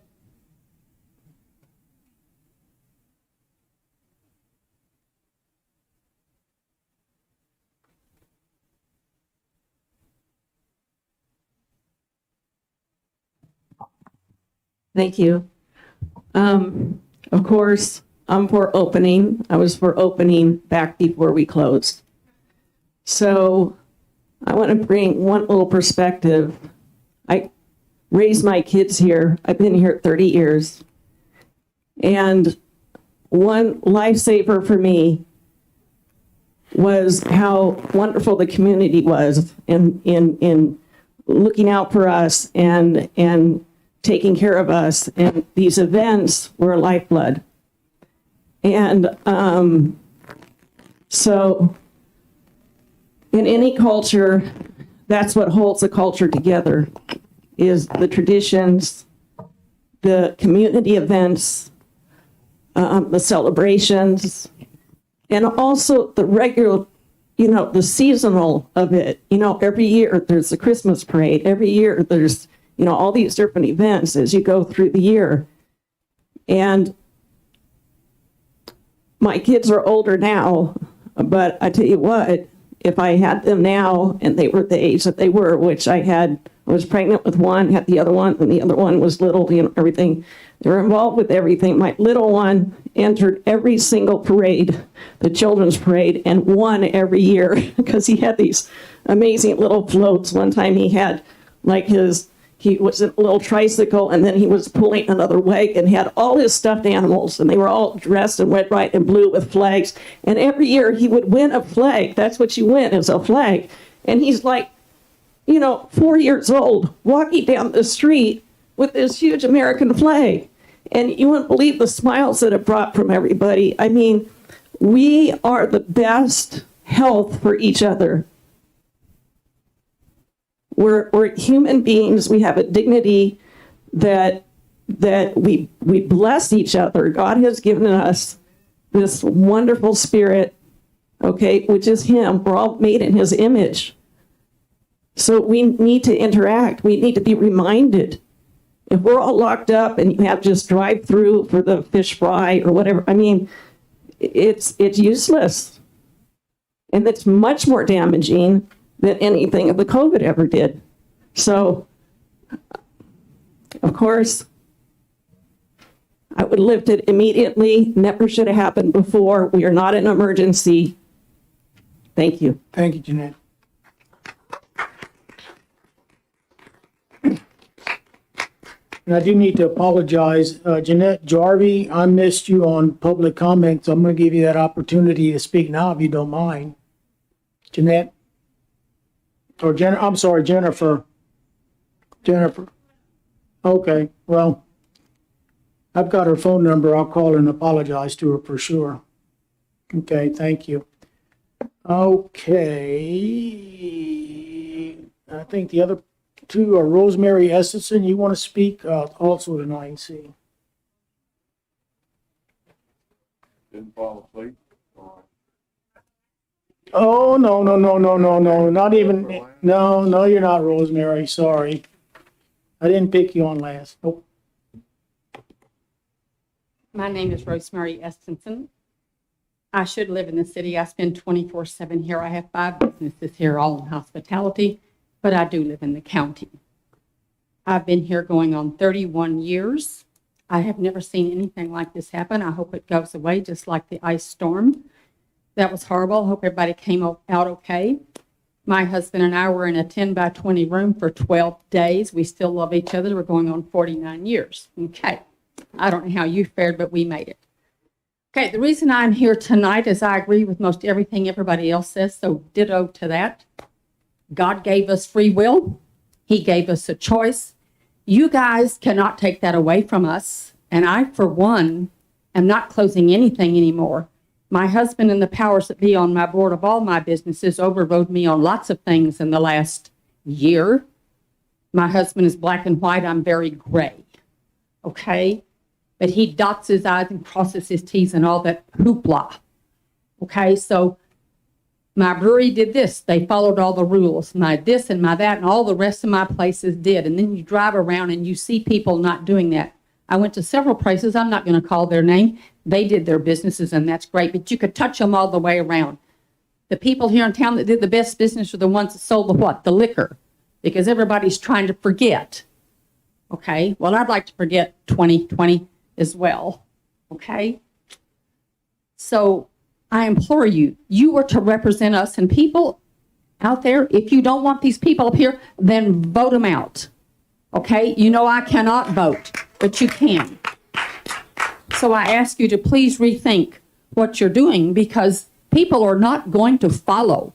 We need to be leaders and not followers. So please think about what you're doing. Okay? Thank you. Thank you, Rosemary.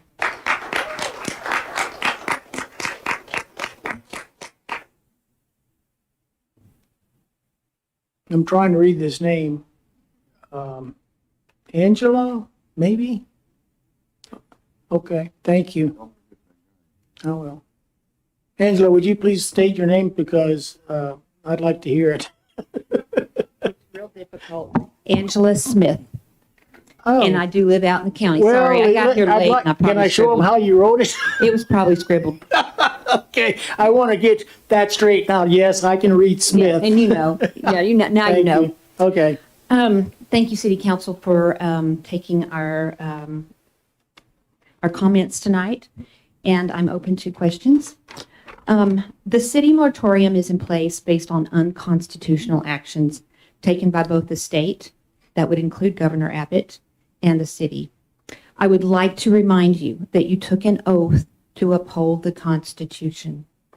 And having empathy for any of your positions regarding liability or the receiving of state and federal funds, or even hearing from the Hill Country Memorial Hospital, the solution to the possible conundrum, if you find yourself in one, is that you go back to your oath. And please get yourself out of this moral dilemma. I said this a couple of weeks ago. I believe that this has now become a moral dilemma. This community cannot afford to be in a moral dilemma. Specifically, we are no longer in a state of emergency.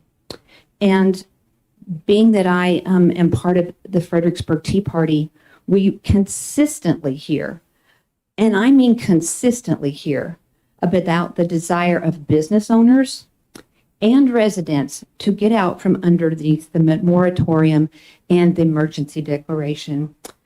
So I hope you will find yourself in an elite group of leaders who have not taken the easy, convenient road, but the road less traveled. Fredericksburg is ready for that kind of leadership. Thank you. Thank you.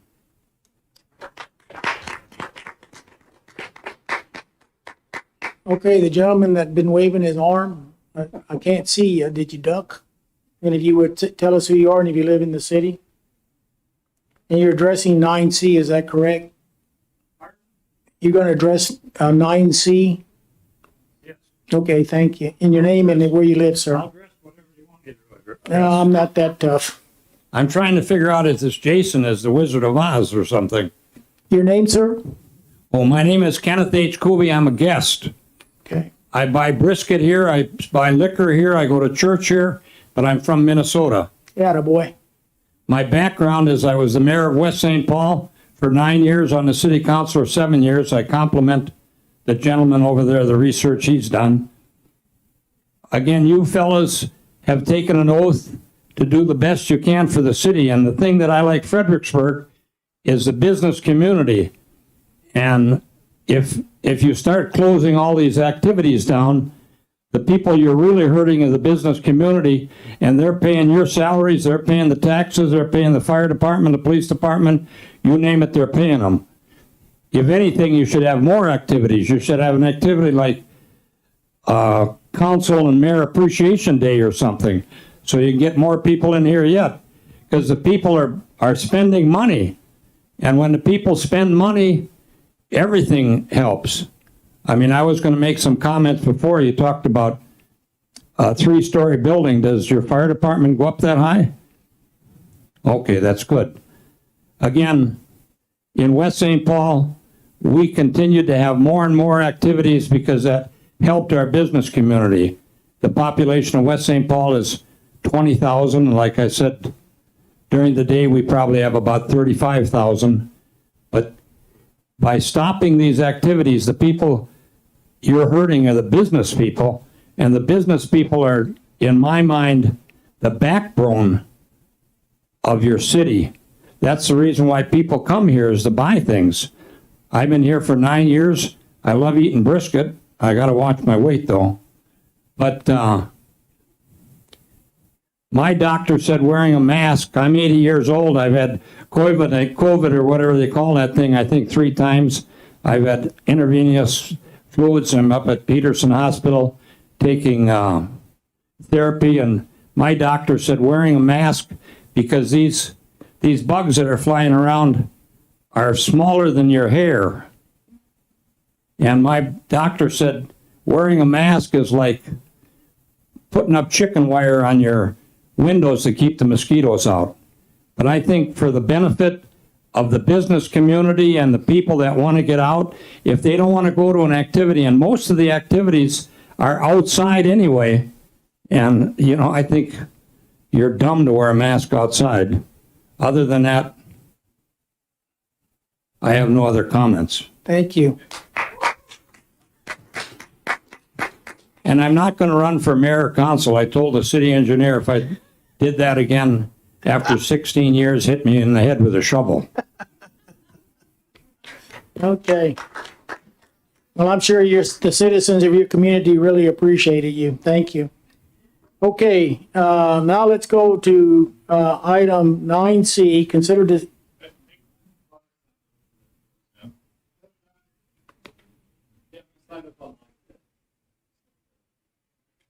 Okay, I did not get that, but please come down.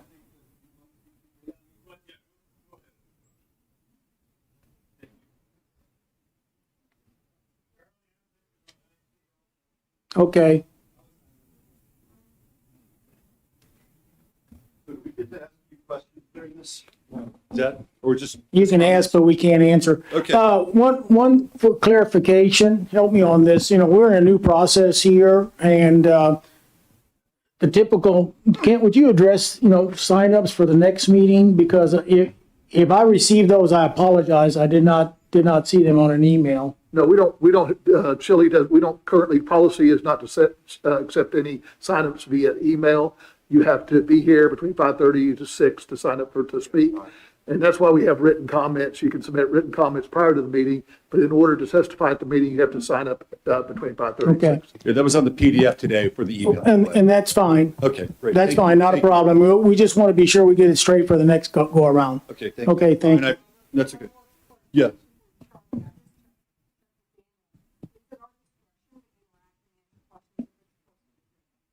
Okay. All right, well, then that answers your question. I said, since it is a posted agenda item, it is at the mayor's discretion for us to interact and answer questions. So that's Charlie's call. Okay, well, these are just 2 very innocuous questions, but they do relate to what I want to talk about. So my first question for you, Polly, is, are you an urban planner? No. Councilman Musselman, are you a contractor? Okay, you both did an incredible job parsing all that data that came through the last agenda item. I was actually quite impressed by your analytical skills. So what I want to ask you is, what's keeping you from using those analytical skills to parse medical data, which I have here, okay? You're not incapable of it. You're actually very sharp. I'm going to provide you with something. I'm going to leave it with you. But here's what I wanted to share with you tonight. I wanted to address the opening of the city tonight for public and cultural events. Well, it seems that every weekend has the potential to be a cultural event in Fredericksburg, as thousands come here to sample the history and flavor of the town and its German roots. There's also the opportunity to taste the present, Texas, the Hill Country, the New Tuscany. We are blessed to live in a place brimming with culture, both past and present, and yet, just like tonight's other agenda item, which contrasts citizens of our town not wanting their zoning to be changed to hold on to the rural and pastoral feel, the things that make Fredericksburg, Fredericksburg, there's a fine line where a place loses its soul. And once it does, there's no reclaiming it. Events like the Farmers Market, Oktoberfest, tree lighting ceremonies, the 4th of July parade, and others offer our town a different type of immunity, one that guards against a monotonous monoculture of consumption that hollows good places out from the center. Civic pride and a true sense of community cannot be conveyed by arts and craft bazaars held on Zoom or parades where bystanders are in their cars and the parade itself is at a standstill. I understand the need to be safe and secure on some level, but the facts are in. The CDC, the same body that everyone follows as if it's the 12 apostles and the Lord himself, were found fudging data in COVID deaths. Why is this important? It's important because the policy of the lockdown and all the measures that were put in place were driven by the CDC. What's your proof, you might say? I've got it right here. This is over a 25-page document, and it's about data collection, comorbidity, and federal law, a historical retrospective. I'm just going to read you the abstract. Actually, I'm just going to leave it to you. I'm going to leave it with you. This is really important stuff. The CDC essentially fudged death certificate data, and they added people who were dying of other conditions into their COVID statistics. This is vitally important. You need to understand this. 16 seconds. Anyway, I want to thank you for your time. And what I want to do is I want to drop this off with you, Mayor Keeney. Sure. And I want to send each and every one of you a copy of this PDF because you're all incredibly bright. You all have the ability to analyze. You all have the ability to parse data. The next step is the ability to lead. Thank you. What I can do is I'll give this to the city manager and he can scan and email it to all the. I will do. You want to send it to all of us? Okay, good. And save us some time. Thank you. My name is James McDonald. I'm a city resident. My address is 112 Bob White Trail. So item C is to consider, discuss, and take appropriate action regarding the current moratorium on special events. I would ask that you guys rescind the moratorium. And furthermore, I would ask that you rescind the requirement for health and safety plans effective today. Thank you. Thank you.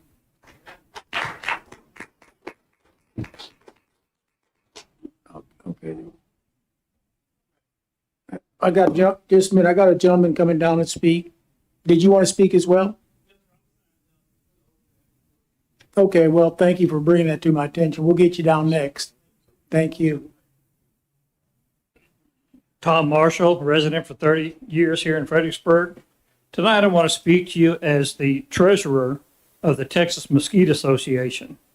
For the past, prior to last year, for 26 years, we've enjoyed displaying our things down there at the market plots. It's been a wonderful 26 years. As a treasurer, I can tell you, last year cost us $9,000 with nothing to show for it. Fortunately, we had reserves to take care of that. We're not asking for reimbursement, but I want you to understand the impact of your decisions on organizations like ours. And we're a very small organization. I can hardly imagine what other organizations out there have had to deal with. Now I'd like to talk to you personally. I do not gain anything from being showing down there at the show. I do it now because of the love of interacting with the people. The high schools that send students over there come up and ask you questions about how you do certain things. That is so enjoyable for me, and I really missed it last year. it's like a big family reunion. We've done it for 26 years. So many customers that come back and see us year after year, not to buy anything, but just sit down and say, what's happened over the past year? You took that away from us last year. Don't do it again, please. One last comment. It seems to be a topic about recusal. If I were sitting back there behind the table, I would have to recuse myself on this vote because I do sell things down there at the Mesquite Association show, and I do make money from it. I think that's a good example of what recusal is used for. Thank you. Thank you, Tom. We're ready. If you give your name and if you live in the city limits or not, please. Thank y'all for letting me come up. It's fun to see some of y'all. I've known y'all for a long time. I'm Scott Knudsen. I lived in the city for 2 or 3 years, and we live out in the country now, and we're blessed to do so. Excuse me, can you all hear him? Is he close enough to the I can get speaker? closer. Okay, I don't want them to miss what you got to say. There you go. How about now? That's better. All right, let's do it. So I've been in the city for a couple of years, and we live out in the country, and we're blessed to get to do that. We've been in town, my beautiful wife's boat, 22 years ago now, and I've known most of y'all for a long time. And haven't met everybody, but we will eventually on Main Street, where we meet everybody. And it's fun to be back in a place like this. My grandpa was a city councilman and a mayor. My other grandpa was a county commissioner. And they were always in it to help the people, help the businesses. And that's what it's all about, And I would have been here earlier, but I was at a board meeting across the county for the theater. I'm president of the board over there, and it's a fancy title for a volunteer job. And we stayed open during COVID. We were one of the very few theaters to stay open. Others closed. They were mad at us for staying open. We had sellouts. We did everything the right way. We showed videos of doing everything the right way, and it worked. We were able to add employees. We got Theater of the Decade, and we didn't run scared. And it worked. And that model worked. I work for a Fortune 50 company, 50. And we hire people in the county, and we depend on our businesses being open. And if our businesses aren't open, we're not going to need the housing developments or the apartments or anything else. So thank goodness the theater stayed open and we added employees. The Fortune 50, we're doing that as well. I also have another business that started a couple of years ago called the Cowboy Entrepreneur. And I have a show that's going to go network. I speak all over the country, and I go to places that are open. And that's where everybody joins up and they have a good time. But they support the businesses, they support the people. And it's tough on these guys on the Main Street. I don't have a business on Main Street. I have some businesses that support them. That was loud. But that's what we need to do. I feel we need to do that just to keep them engaged and help them. It's been a hard year already, and there's no reason we can't now. If they can't do it safely and they don't feel comfortable, that should be their call. But if we want to worry about housing projects and all this other great stuff, which is good to grow, we got to have the employee base. If we would have shut our theater, we would have probably closed and lost many residents because of it, but we stayed open. And I feel that's important. I know y'all got tough decisions. Everybody's looking at y'all, and y'all going to have some people that are upset. We sure did. And it was other theaters that didn't want to follow our lead. They still aren't open. We are. All their actors, their producers are coming from all over the state, want to work for us. And that's just because we did it. And the model works. I just hope y'all consider it. I appreciate y'all listening. It's good to see some of y'all again, and hopefully we can see some more of y'all. Thank you for your time. Thank you.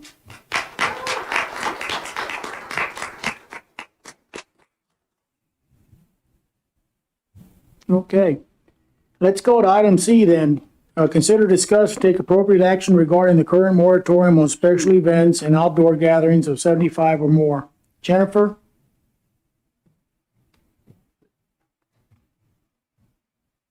Good evening, Mayor and City Council. Obviously, we all know Governor Abbott has issued Executive Order GA 34, and this executive order rescinds most of his original executive orders related to COVID-19. So as you can imagine, when this happened on the 3rd, my phone was ringing off the hook by our event organizers. And so we started talking about what are the options moving forward? So tonight I actually have 3 items related to special events and moratoriums, and 2 are going to require action, 1 is not.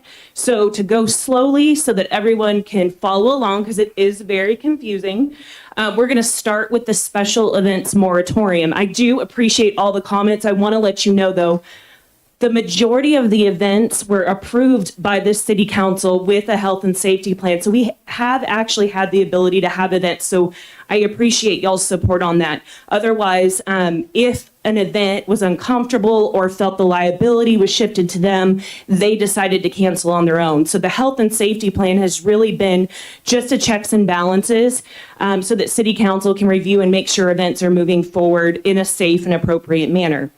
So with that, some of the options I provided in your packet, and y'all may have some other ideas, but these were just a few of the ideas that myself and a lot of our annual event organizers had discussed. So the first one was, should the special events moratorium be extended as written? Or should there be changes? One of the ideas was maybe smaller events under 1,000 people wouldn't be required to come to city council.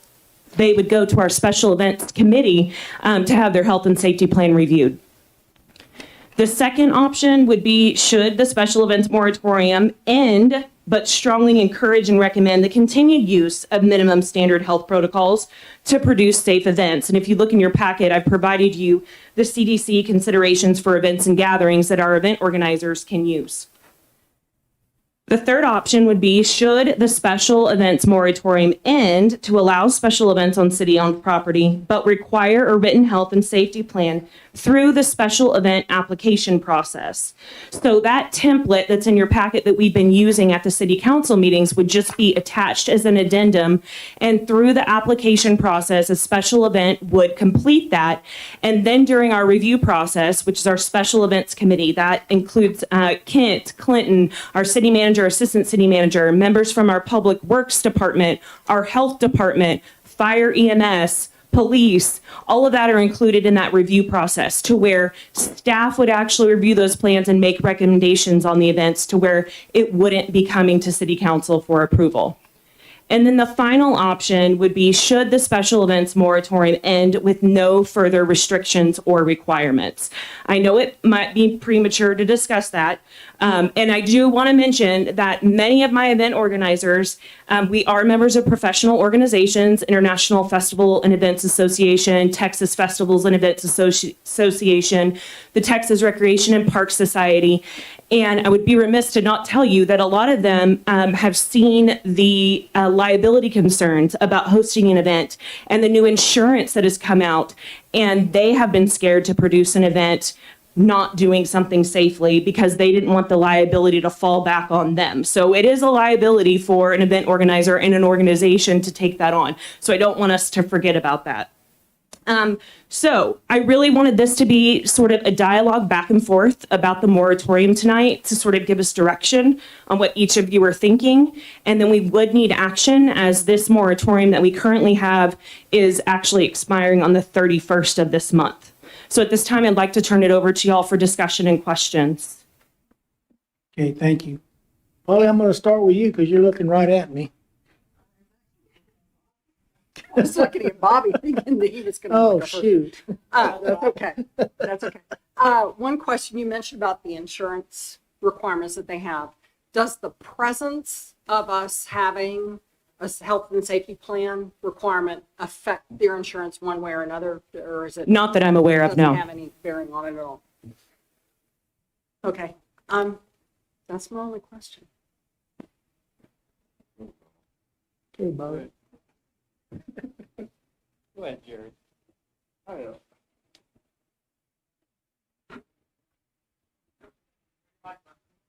I will turn my mic on.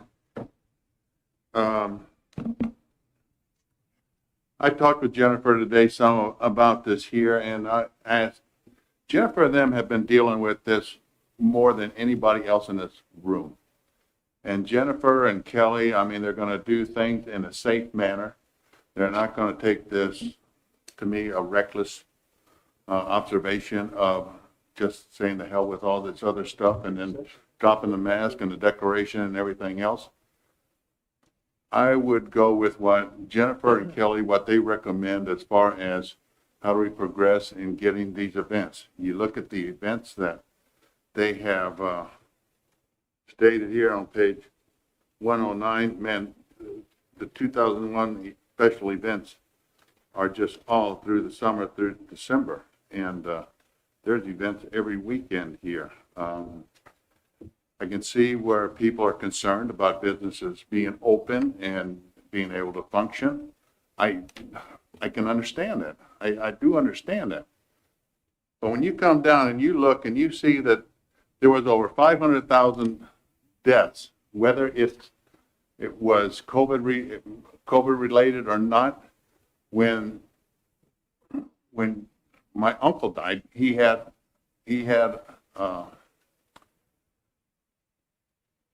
issues. A lot of people do have issues, but then when he got the COVID kicked him over the top.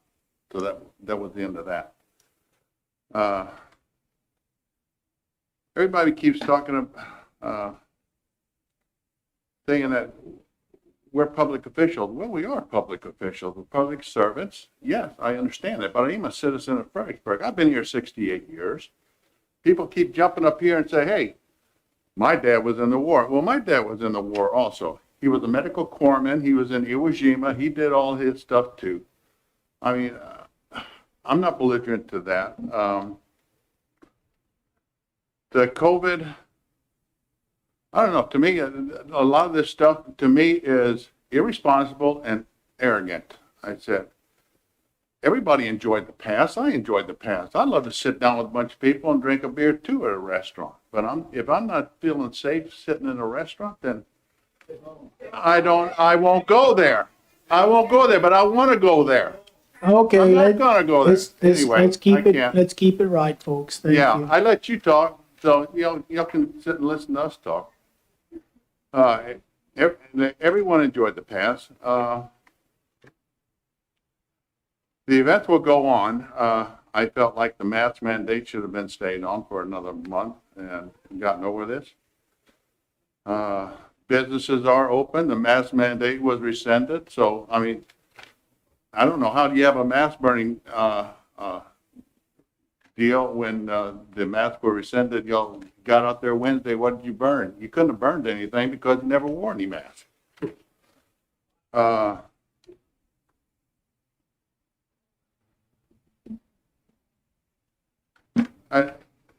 We need to keep this disaster declaration also. I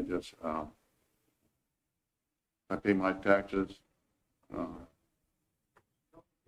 Have any of y'all ever volunteered? How many of y'all volunteered at the hospital or anything like that? Have you? Good. I'm glad to hear it.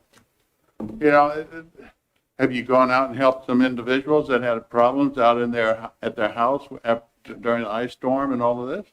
Good. I'm glad to see that. That's what Fredericksburg's all about, caring and giving. I think that I'm going to trust Jennifer and Kelly and where Andrea went. Andrea also.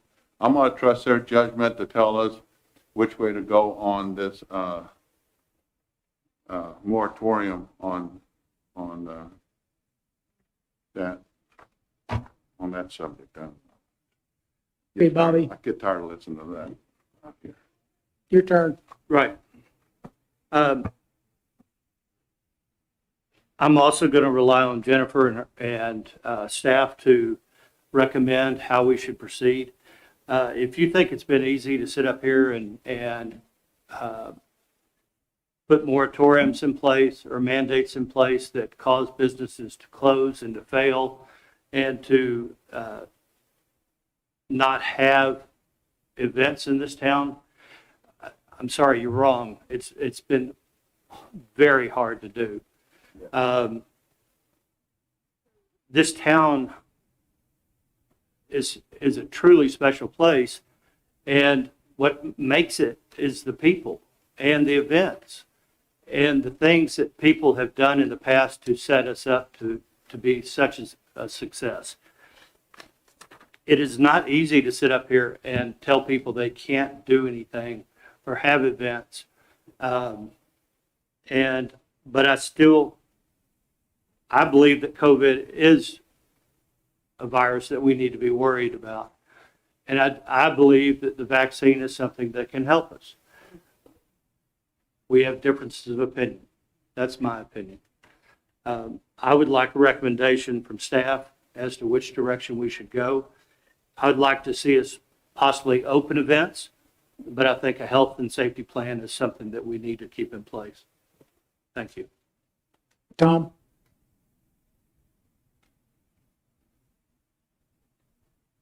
I agree with much of what Councilman Watson says. The moratorium on events is applicable only to city property, city-owned property, correct? Correct. And your recommendation on the moratorium is that the city council require these events to follow the health and safety plans as approved? That was for the ones that was going to be the next item for discussion. The events that you've already approved, that would be an action item or an item that we don't need to take action on. I just wanted to give you an update that I've reached out to those events that haven't happened yet. And the majority of those have said they want to still follow their health and safety plan as approved and not come back and have it modified. There was a question on if they could modify their plans without coming back to city council, and that was no, they would need to come back prior to their event. But I will tell you, after speaking with them, they felt it was too premature to go ahead and lift all of their restrictions, but they are planning to follow their submitted health and safety plans that you approved. Okay, I believe that's probably the correct course that we need to go. One of our jobs is to hire staff that have expertise in their areas, and I believe that the city staff that we have, the staff council that we have on this, has done a very good job, and I would recommend that we go along with their staff recommendations. And I will tell you, when writing the staff memo for the first time, and Kent knows this, the original recommendation was to have the health and safety plan as part of the special event application process. It would be no different than all the other addendums we have in the special event packet. You have to attach your layout. You have to attach a list of food and beverage vendors. There's all these other options. So adding that as an addendum would be something that we could review through the special events committee process. Obviously, there would be no requirements or restrictions, but we would make recommendations when we meet with the event organizers. We have a special events committee meeting where everyone from the stakeholders from all of our departments meet with them individually and make recommendations on how they should. It's just as simple as if their layout was, something wasn't near an electricity outlet, making the recommendation you move it. Our health department could say, we would recommend you have additional hand wash stations or signage posted, that kind of thing. So if y'all are comfortable with staff taking that on in the special events committee, I know that would just be an extra layer when I email out the application and we meet in person. That was my first recommendation. When I came back to it, realizing we were only in day 5 after the moratorium or the GA 34 went into effect, I kind of had second thoughts and thought, well, maybe we should extend the moratorium only because we only have about 3 more events before our July 4th parade that need to get approval. And 3 of those events are coming to you on April 5th for approval. So they're already working on those plans. So we wouldn't be canceling any events at all before the July 4th celebrations. So Charlie, can I ask a question? Please do. So in item 1, you gave us 4 separate options. Which option are you recommending? That would be, let me pull this back up. I believe it's the 4th option on there. Okay. It's the recommendation that the moratorium end effective immediately to allow special events on city-owned property, but require a written health and safety plan through the special event application process. Okay. Thank you. And y'all do that? I'm sorry? Your special event group is going to approve it, and correct. You don't have to bring it back to city council? Correct. Right. I'm good for that. Hey, I'm comfortable with that. okay, I have a comment. This is on city-owned property. Correct. So and I know you mentioned the 4th of July parade. That wouldn't be an event they would have to come to the city for, would it? Correct. If we did what I just stated, Number 4. it would go to the special events committee. Okay. And what would be your jurisdiction on TxDOT property in that event? That's on the parade organizer to get that approval. Okay. But would there be a health and safety plan for that, We would still require that through the special event application process, yes. even though it's not on city property? City streets are included, so yes, we would for staging. Okay, yeah, staging, okay. Oh, wait a minute, that's county. No, it's city. Pretty sure they're city streets. Well, but even behind the courthouse? Okay. Nimitz Park. Okay, I was just curious about that. All right. I like your 4th recommendation, and that's what I would hope that the council might want to consider and make a motion accordingly. So any other questions? Is that gonna, are you removing that one section there that we talked about here for the face covering? We haven't got to that item yet. That'll be next. That's the next one? Yes. Yeah, we haven't gotten Okay. it, Jerry. Well, let's go. Okay, I'm going to entertain a motion on item 6D. No, I'm sorry. I'm beginning to lose myself here. C, 9C, right. I will entertain a motion.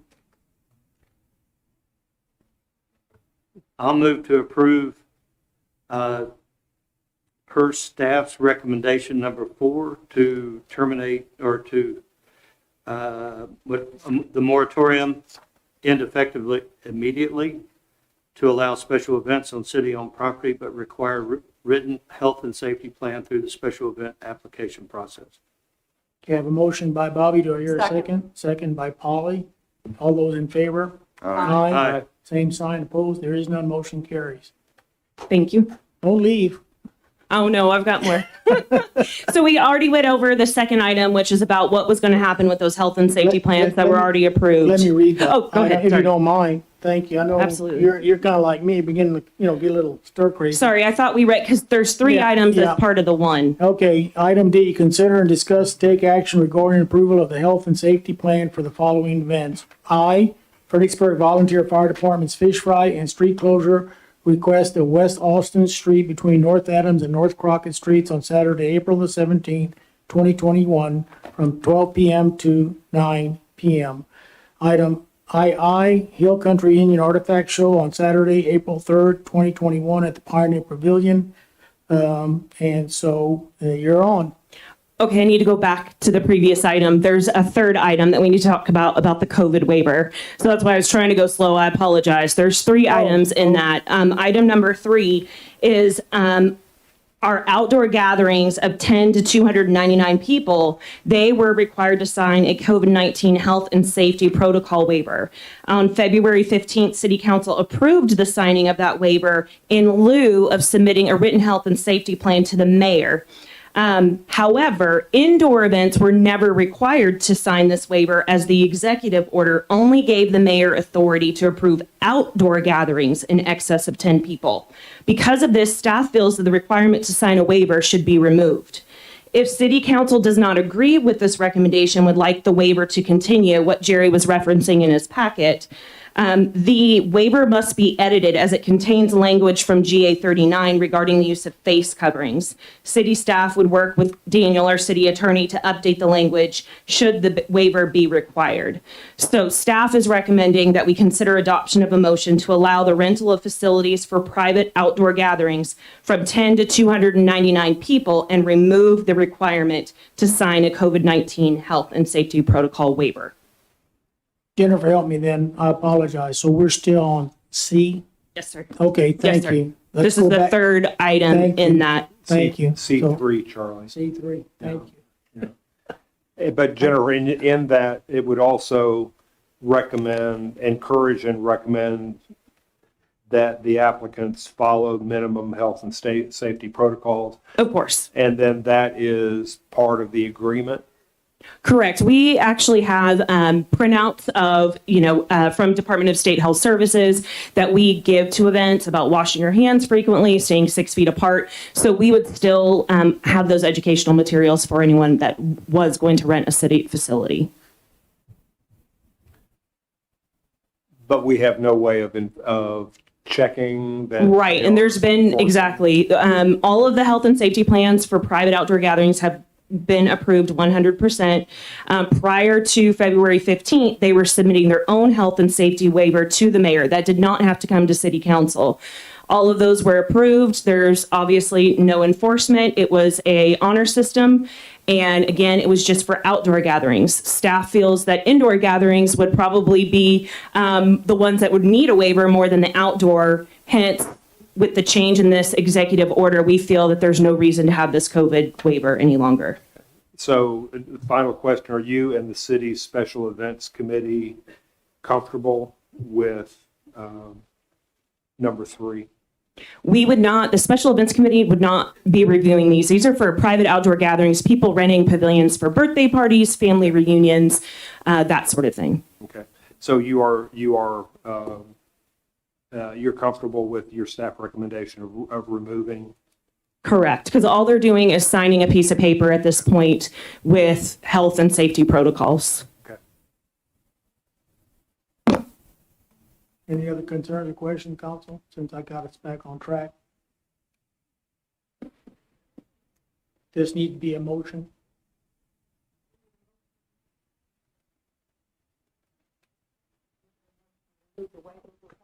Right, so council previously approved did we bring that to council before to have them implement that? We did.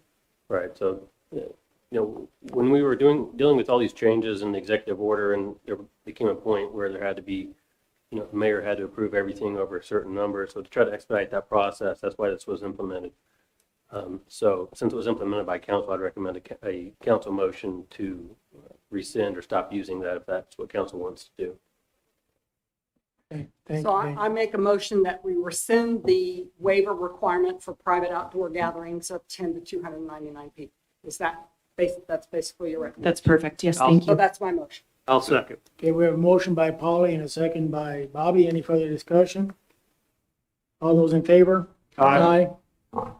Motion passes. Okay. Now we're going to go back to 9D, and there are a couple of people who'd like to speak to that first. That would be Annette Bennett. Okay, thank you, Annette. There's one more on here. Jeanette.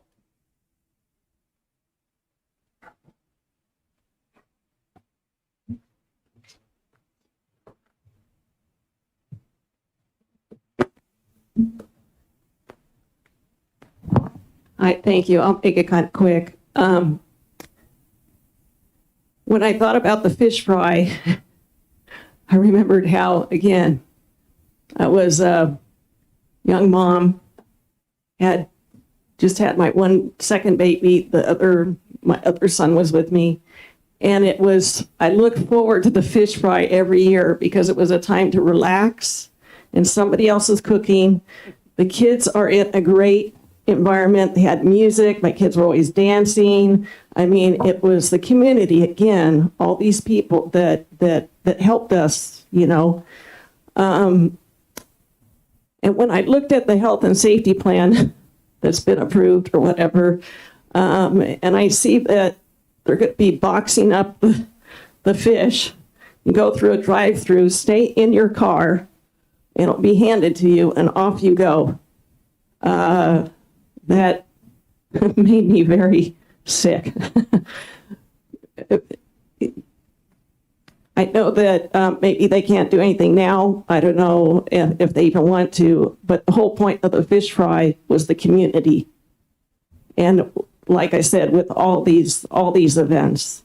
So anyway, I just wanted to put that out there, but I would, if they want to modify or change their plan, I think they should be allowed to, since the mask mandate's been rescinded and everything else, and we need to open up. So thank you. Thank you, Ned.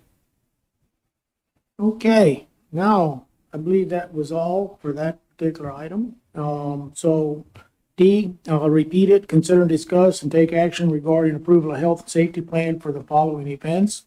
I, the volunteer fire department and fish fry at street closure of West Austin Street between North Adams and North Crockett Street on Saturday, April 17th, 2021 from 12 p.m. until 9 p.m. Double I, Hill Country Indian Artifact Show on Saturday, April the 3rd, 2021 at Pioneer Pavilion. Okay. The Fredericksburg Volunteer Fire Department has submitted a health and safety plan and street closure request and review and approval for their annual fish fry fundraiser. The event would take place on Saturday, April 17th at Market Plots and on Austin Street. The event has taken place at Market Plots annually for many years and is one of the Volunteer Fire Department's largest fundraisers. If you would, please turn to 116 of your agenda packet to review the health and safety plan for the event. A few of the highlights I wanted to share include that this will be a drive-through event and no member of the public will leave their vehicle. Face coverings and temperature checks will be required of all fire department members and retirees. PPE will be provided for all workers, including gloves, aprons, and hair restraints. Drive-through events have been highly encouraged since July of 2020 through Governor Abbott's Open Texas Strike Force checklists. In addition, if the health and safety plan is approved, the event organizers have requested to close West Austin Street between North Adams and North Crockett from 12 noon until 9 p.m. to allow for the drive-through event. The Streets Division and Police Department are aware of the closure, and event organizers contacted Bethany Lutheran Church and the San Saba Soap Company. No negative feedback was received. After the executive order was lifted, their current president at the time, Glenn Priest, and I had a discussion, and the discussion was that they did not want to change the nature of the event and the scope of the event this late into the game. However, I am aware there is a new president, Paul Henneman. Are you here? If you want to come up and speak, I don't know if y'all have the ability to change the event this late in the game, but wanted to give you an opportunity if you wanted to say a few words. Good evening. Paul Honneman. Yeah, I'm a city resident for many, many years, even though I haven't been here. But anyway, I appreciate the citizens and in the comments made. And just to tell you, we've been doing the fish fry since 1991. And that was great. And the whole reason for us doing it was, as some of the citizens mentioned, was the camaraderie and for us to have that interaction with the citizens, both, actually from the city as well as the county, as well as from all over. And that's been super good, with the exception, of course, last year. We had a conversation, and we are late in the game, unfortunately. We just, with, I guess, less than a month to go before it. I don't know that we'll change the event, but I can almost assure you that next year we're going to be back doing what we did before, if at all possible. Like I say, I just got elected the other night, so I'm giving you all the thought process right now, and I know with the support of the council and many things. The other thing I'd share with you, that fundraiser we're talking about, just to tell you that we just recently, the city council approved, the purchase of a brand new engine. We just pushed it into the station. All the equipment on that truck was done from the donations coming out of the fish fry, and that's quite significant to know that we plow it back into the community. So again, from the perspective of the fire department, I think we right now with a short fuse, we will, just as we permitted in the plan here. By the way, having been the emergency management coordinator, I think it's important that the health and safety plan remains. I'm going to go offline there for a second to tell you that, because I've been in things where we've had community events and nobody thought about what are we going to do in case of. And so that's important. We got it, and we're going to make sure that we do it. And by the way, I'd say we do operate on a crisis operation a lot. But I think this year, with a short time fuse, again, we'll like to stay with that drive through, much like Stonewall did in their last fish fry. I think St. Mary's has done that. We'll be similar to that. We want to have a successful event. I don't know that we'll have to require the people in the car to have their masks on. Thanks, Paul. Question? Were you there when they voted?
car and going up into the olive line and sitting down and eating their fish there. There wouldn't be any. They could do that? Okay, Paul? Yeah. No, they could do that. I mean, Yeah, it's not fenced, so that is an option. okay. Proceed, please. Okay, this next one is really a housekeeping item. If y'all will remember, it was back in, I believe, December, the Hill Country Indian Artifact Show came to you for approval to have a January show out at the Pioneer Pavilion, and y'all approved their health and safety plan. Well, unfortunately, none of their vendors wanted to show up, and so they had to cancel the show. They have been able to confirm vendor participation and have asked to move the date now from their March show to April 3rd. So it's the same exact health and safety plan. The event organizer does want to require masks and does want to have these extra protocols in place. I have verified that. He's not here this evening. I told him I'd be able to answer any questions, but he's just wanting approval to move forward with this event. Questions, Jerry? No. Bobby? Nope. Tom? I move to approve. I'm sorry, Polly, did you want to say something? Okay. Second. Have a motion by Tom and a second by Jerry. Any further discussion? All in favor? Aye. Aye, motion carries. Thank you all very much. Thank you. Thank you, Jennifer. Okay, item 9E. No one talk? Okay, we're good. Consider, discuss, and take action regarding approval of city manager's 2021 performance goals.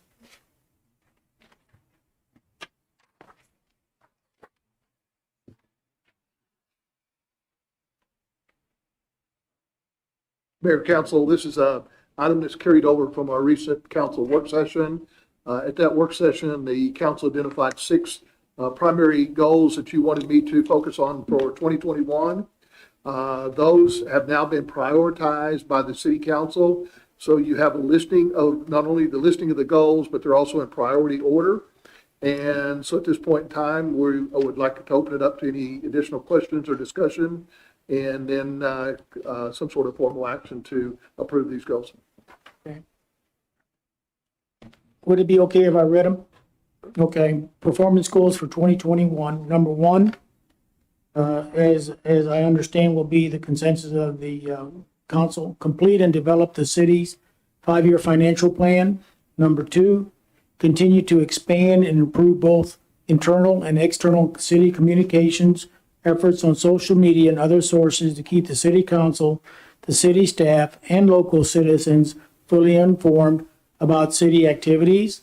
Number 3, continue to focus on long-range planning, including preparation of a new strategic plan, new comprehensive plan, and the city's responsibilities in implementing recommendations that are included in the community visioning report.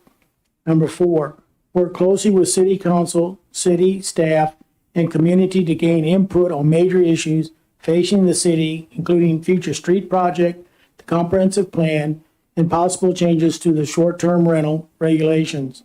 5, work in partnership with the EDC and the Chamber of Commerce to expand and improve broadband services in the community. Number 6, to continue work with local individuals and organizations to fund and develop recreational facilities at the sports park. Council, comments, adjustments? None? Move to approve as presented. We have a motion by Bobby. Do I have Second. a second by Tom? No further discussion. All those in favor? Aye. Okay, motion carries. Item 9F, we have, looks like 3 people. Kimberly Lambs, I believe you're first on top of the list.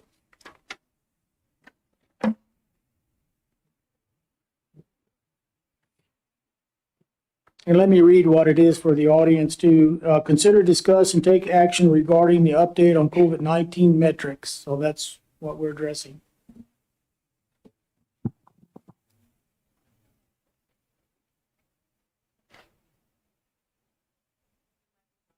Give it a sec. Sure. And we'll restart the clock for you too.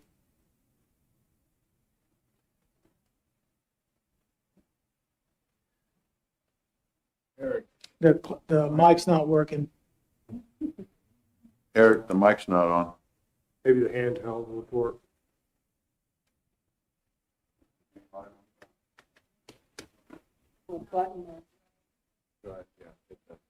Okay. Okay. Yeah. Awesome. Restarted clock. Sorry. Thanks. Okay. So I really don't understand why you guys keep trying to like project more metrics and figure out which metrics you should use over other metrics when none of the metrics that have been given since the beginning of this really have any relevancy in the overall picture. There hasn't been any comparisons to like how many people actually live in the county and how much percentage of those people have died, have had a case. And by the way, like cases and then predicted cases, and you, like there's so many different things that you guys keep making up to like extend the numbers and keep counting people. It's got to stop. It's been made clear by the city council, the only reason that you guys like want to keep us in this state of emergency is because you want your handout for more government money. That's the priority. It's really not about keeping people safe. Many of you have stated it's about the money. You want the money so that you can have testing, you can provide shots, which are, you're calling it a vaccine, I'm calling it a shot because that's what it is, and PPE. Okay, first of all, this test cannot test for a virus, cannot test for COVID. The inventor of this test himself said that, and it's accepted by the scientific community. So I don't know why you guys can't accept it, but this test does not test for COVID, it tests for genetic material. So you want money to get more tests that are not even testing for COVID. So we should stop that. Shots. People are dying from this shot, including some local people. I think you should cease and desist from this vaccine program and not continue to participate in an untested medical genetic engineering device and not continue to encourage people to be part of a lab rat program. I mean, this is a test.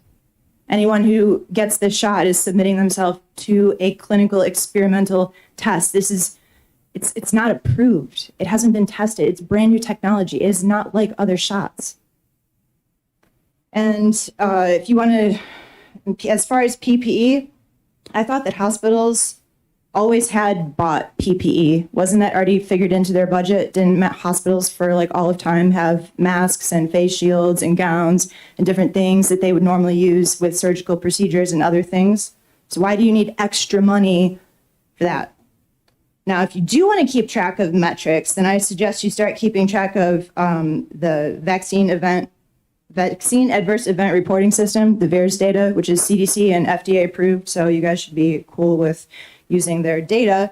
So far, from December 14th to March 5th, there have been 1,524 deaths.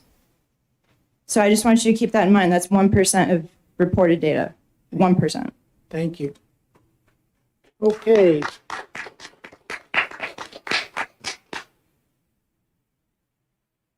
Annette Bennett, you sign up for F as well. Okay, Annette Bennett, and I live in the city. I read Justin Calhoun's report, and he suggests that perhaps we should wait and see on the COVID metrics if we can get more money by continuing the emergency declarations. And so as I sit and I listen to the council make a decision to continue the emergency declarations and the requirements on safety, I really question the motivation. I just don't get it. And I know you guys have a full plate. I know you've all got full-time jobs, but every one of us that comes and testifies has spent hours and hours and hours researching all of the data, not just CDC, but we have in-depth researched the data. And it's not arrogance on our part. It's because we've done the research and we know what we're talking about. So I guess my question to you guys is, at what point And I would appreciate some feedback on this if you've actually had this discussion. At what point do you stop being in an emergency? At what point do you stop having a special events moratorium? Right now, it just feels like we're just going along and going along and going along, and no one's stopping and saying, wait a minute. Yes, we have constitutional issues. Yes, we actually have other data that needs to be examined. But at what point do we stop? And that's my question to City Council. When do we stop this? Do you care to address my question? I'll take a stab at it. I would appreciate it. Thank you. As far as the emergency declaration goes, according to the Constitution, we do have a ladder of authority from the federal to the state, and then within the state, it's from the state to the county. So my feeling would be that the city of Fredericksburg would remove its emergency declaration when Gillespie County Judge Mark Strayer removes the county declaration and when Governor Abbott removes the state declaration. And until they do that, I think that it's probably inadvisable for the city to do that. So that's just my opinion. Okay. So we don't really need to be talking to the city council. We need to be talking to the county. I think it would probably help, and you should also be talking to the governor. Believe me, we do. Thank you, Ned. Thank you. My deal is, I think we need to wait and see what the next 3 weeks come up with. If they come up with everybody taking their mask off and running around and having their parties and having fun and going to the bars and open restaurants 100%, I'd like to see what happens in 3 weeks. I've known people that have had it. I know friends, they've had it. They were exercised all the dang time, and then next thing you know, they have it and they almost die in the hospital. Now, I don't want to have, I think we need to wait and keep the declaration in place that in case we have to use it, then it'll be available to us as far as the COVID. That's how I feel about it. I have friends that have gotten it, and that just, I've had people tell me that they've had it and they had no, just very little reaction to it. I took the injection, the vaccine. I got the Moderna, and after the second shot, I felt like I got hit by a car. I just had to lay around that day. I was so sore. But I've talked to people who have had the virus, and they told me they thought they were gone, and they're better, and they wear the mask. They're going to stick with it. So I would like to see what happens in the next 3 weeks, and I'd like to keep the declaration on until after that 3 or so week period and just see what happens. Do the numbers rise? Do the numbers drop? What is it going to do to the hospitals? So if the numbers stay the same, or if they decline, how much, and I'm not trying to be ugly, I'm just being, how much of a decline? At what point do we say this is over? Well, right now, the hospitals, I think they said they had zero cases. Today, they had 0 cases. If they can keep it down like that, that's great. I just hate to see have the virus out there and then have these variances come in on the COVID. And some of them are much more easy to catch and are harder on you. Way understand. This is all new. Everything was new. Spanish flu, the polio, everything was new. So we just gotta play it by ear and see how far it goes. And if we can do something to keep it from losing loved ones, like Sarah Fontenot, her letter to the editor, and it was great. I loved it. Anyway, so, but I think if we can see what the next 3 weeks come up with and see what the numbers do, if there is a problem, then we still have the declaration there and we can apply for assistance there. Thank you. Thank you. That's Okay, valid. Jeanette, you're also signed up for 9F. Would you like some water? I'll get it later. Thank you. I have a question. If someone does something wrong, does that justify you doing something wrong? Because he was talking about how, well, we can't remove this until the county does it, until the state does it. But if it's been wrong at the top, and it's unlawful, by the way, it's immoral what's happening now. Let me ask you a question. Where's the emergency? Do you know what the definition of emergency is? It's a serious, unexpected, often dangerous situation requiring immediate action, or a sudden, urgent, usually unexpected occurrence or occasion requiring immediate action. A serious situation or occurrence that happens unexpectedly and demands immediate action. An emergency is something like you break your leg, that's an emergency, quick, get you to the hospital, quick, take care of you, get you in a brace, then it's no longer an emergency. Are you better? No. Can you walk yet? No. Is it an emergency? No. You're recovering.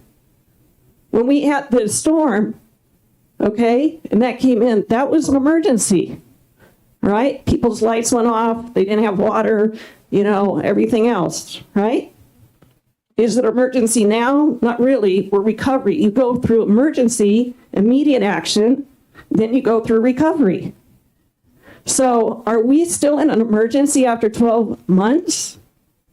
And usually when an emergency happens, or a disaster actually, is you're not prepared for it. In fact, it describes a disaster as, the definition means the occurrence or imminent threat of widespread or severe damage, injury, loss of life or property. Okay, imminent threat means that it's coming, like a tornado. You know it's coming, right?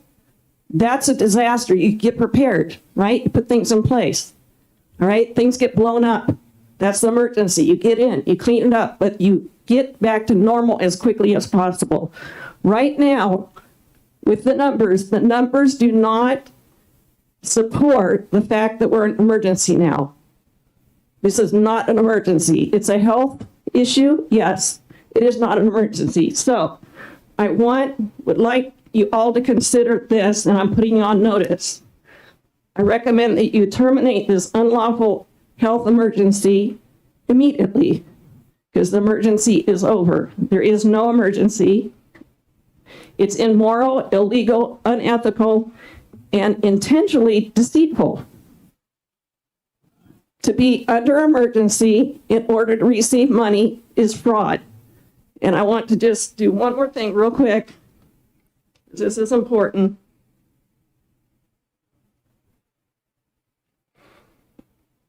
Sorry.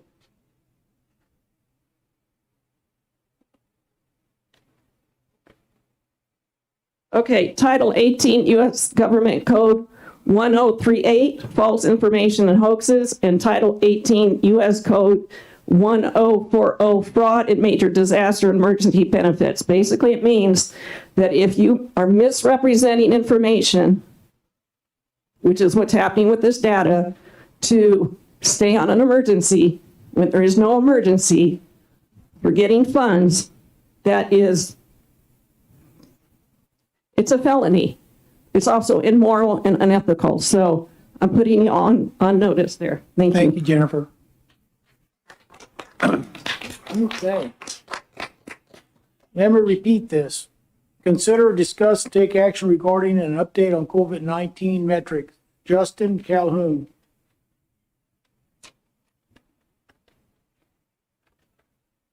Oh, There he is. Justin.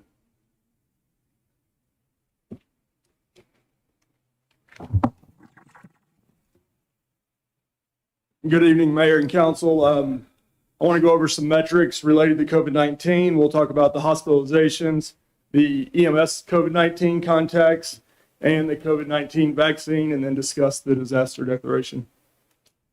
In your packet, you have some charts, and it shows in January, we averaged 10 hospitalizations at Hill Country Memorial with a high of 15. Moving into February, we had a high on the 2nd, 3rd, and 4th of 8 patients there, but the average was down to 4. And this month, the high was on the 1st. We had 6 patients, and then the average is 3. And as Councilman Musselman mentioned earlier, we're down to 0 patients there today. The hospital was able to give us a breakdown on the total number of inpatients that they've had. Those are overnight inpatients that have had COVID-19. They've had 143. Broken down into ages from 0 to 49, there were 21 patients. 50 to 64, there were 36 patients. 65 to 79, they've had 43 patients. And 80 plus, they've had 43. So 86 of the 143 are 65 and older, and that's 60% of the patients at Hill Country Memorial.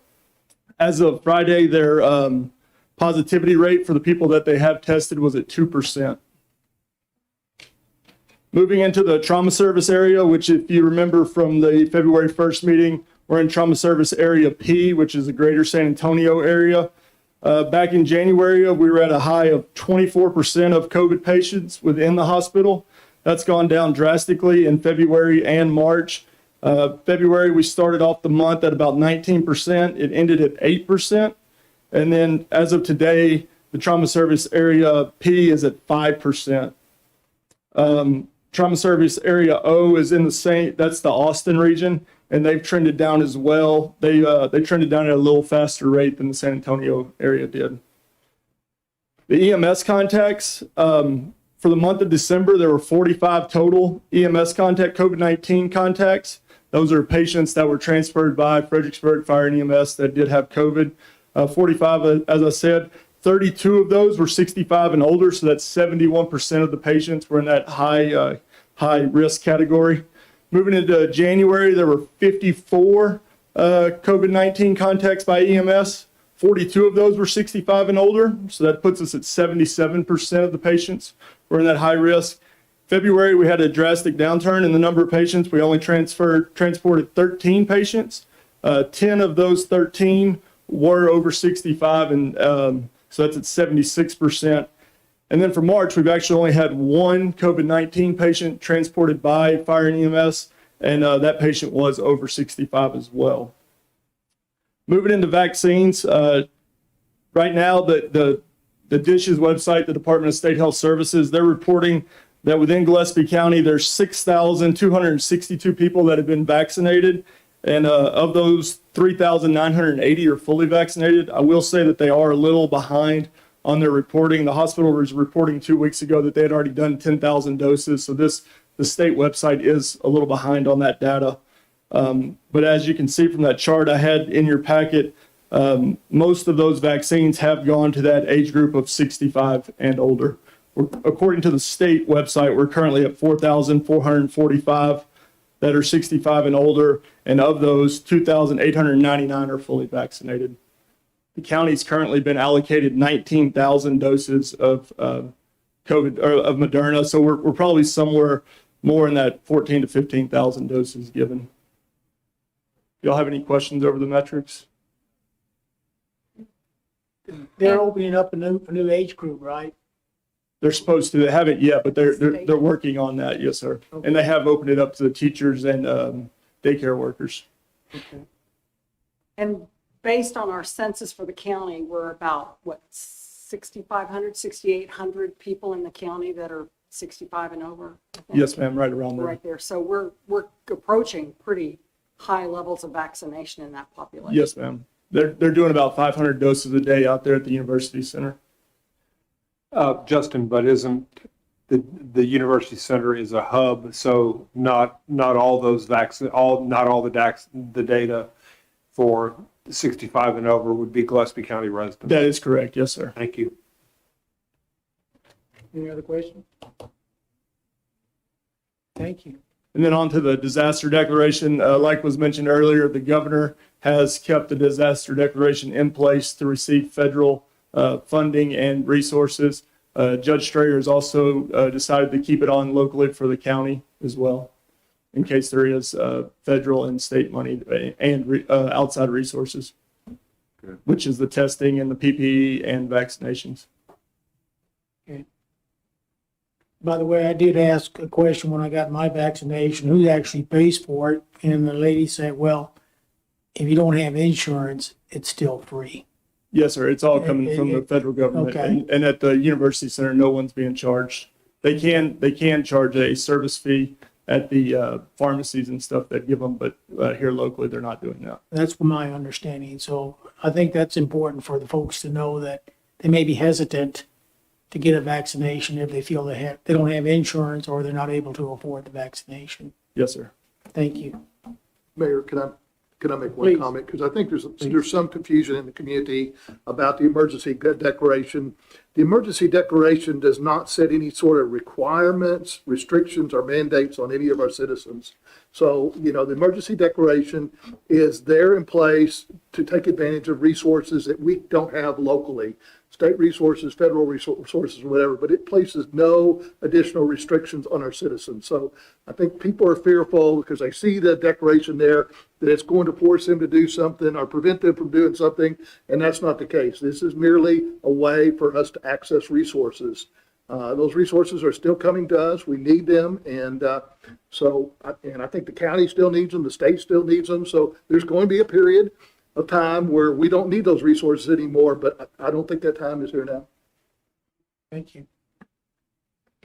Thank you. Yes, sir. Okay, moving to item 10, City Manager's Report, March 3rd, City Council Workshop Sessions, Action Items. Okay, Mayor, Council, item one is just a follow-up from the March 3rd work session. We had 4 items on the agenda, and one of the first items was the city manager goals. You've already acted on that this evening. We also talked about hot applications and got council direction on how to handle the applications to local organizations for hot funding. Shelley has sent out those applications now to the organizations that were funded last year, and I think we've also put a notice in the paper for any new organizations. So those applications will be coming forward for your consideration next month in April. So we've moved forward on that discussion item. The third item that was discussed at the work session was the street improvements, the intersection improvements, and the action that's taken place in the work session is Garrett, working with Daniel, have developed the advanced funding agreement. The advanced funding agreement, again, is a partnership between the city and TxDOT to improve our intersections. And that advanced funding agreement was sent to TxDOT today. So we followed up on that item from the work session. And last but not least, we got council direction on the comprehensive plan. One of the comments that council made is to create plenty of opportunities for public input during the comprehensive plan. And in talking to Jason, he thinks the schedule that we have outlined that we provided to council will provide plenty of opportunity for public input. So we are proceeding with that. We will be developing an RFP for release this summer and talking about the funding for this during the mid-year budget meetings that will take place in May. So these are all items that you discussed at the work session that we're following up on. Be glad to answer any questions that you have on any of those work session items. Any questions? And I take it on the hot fund applications, we'll get that in a timely manner to be Yes, looking sir. at? You'll get Okay. that, several days before you have to discuss. Mayor and council, I did look at the legislative update from the TML. It's here. It's pretty detailed. In the interest of time, I'd like to skip over that agenda the item this evening, unless That's fine. We'll postpone it. Okay. Winter weather? Yes, on the winter weather storm update, a couple of things. We're continuing to pick up the debris around town, the trees and limbs and so forth. Street department's in the process of completing their first round, real close to completing that first round. And then they're going to start a second round for the other material that people have brought to the curbside. So that activity is continuing. We're continuing to work on our buildings that were damaged. Pioneer Pavilion is open. The golf course clubhouse is open. We still have not opened the City Hall Annex. We're still making improvements on that building. So we're continuing with cleanup and fix up. We also are continuing to gather our financial information on how the city was impacted financially from the storm.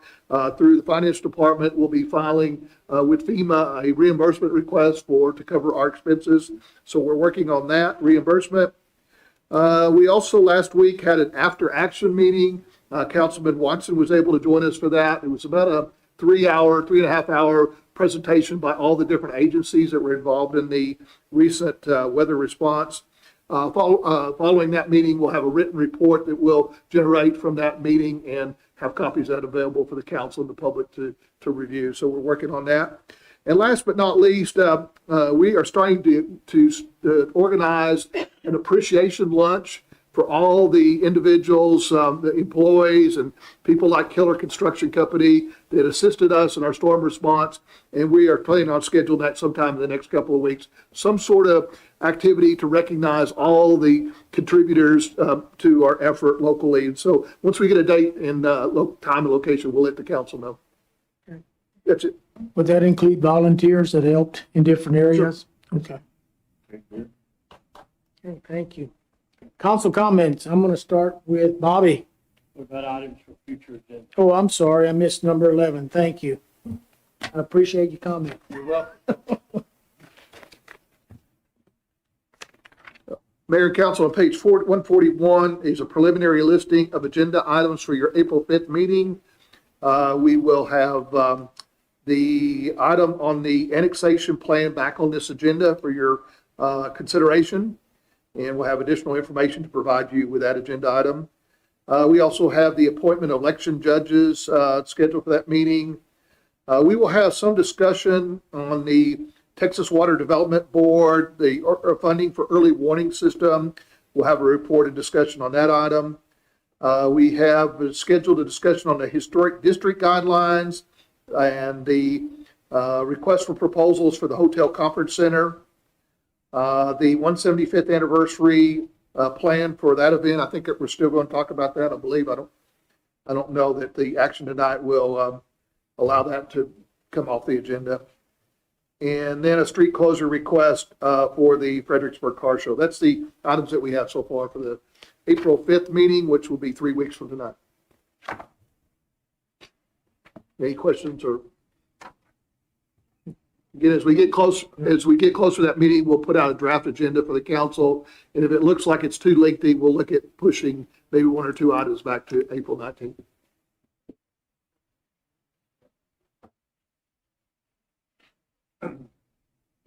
No.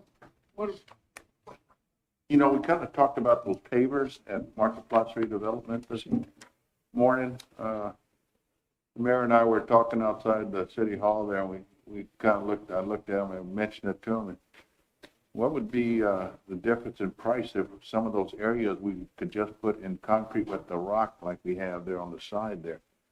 Just go with that instead of the pavers.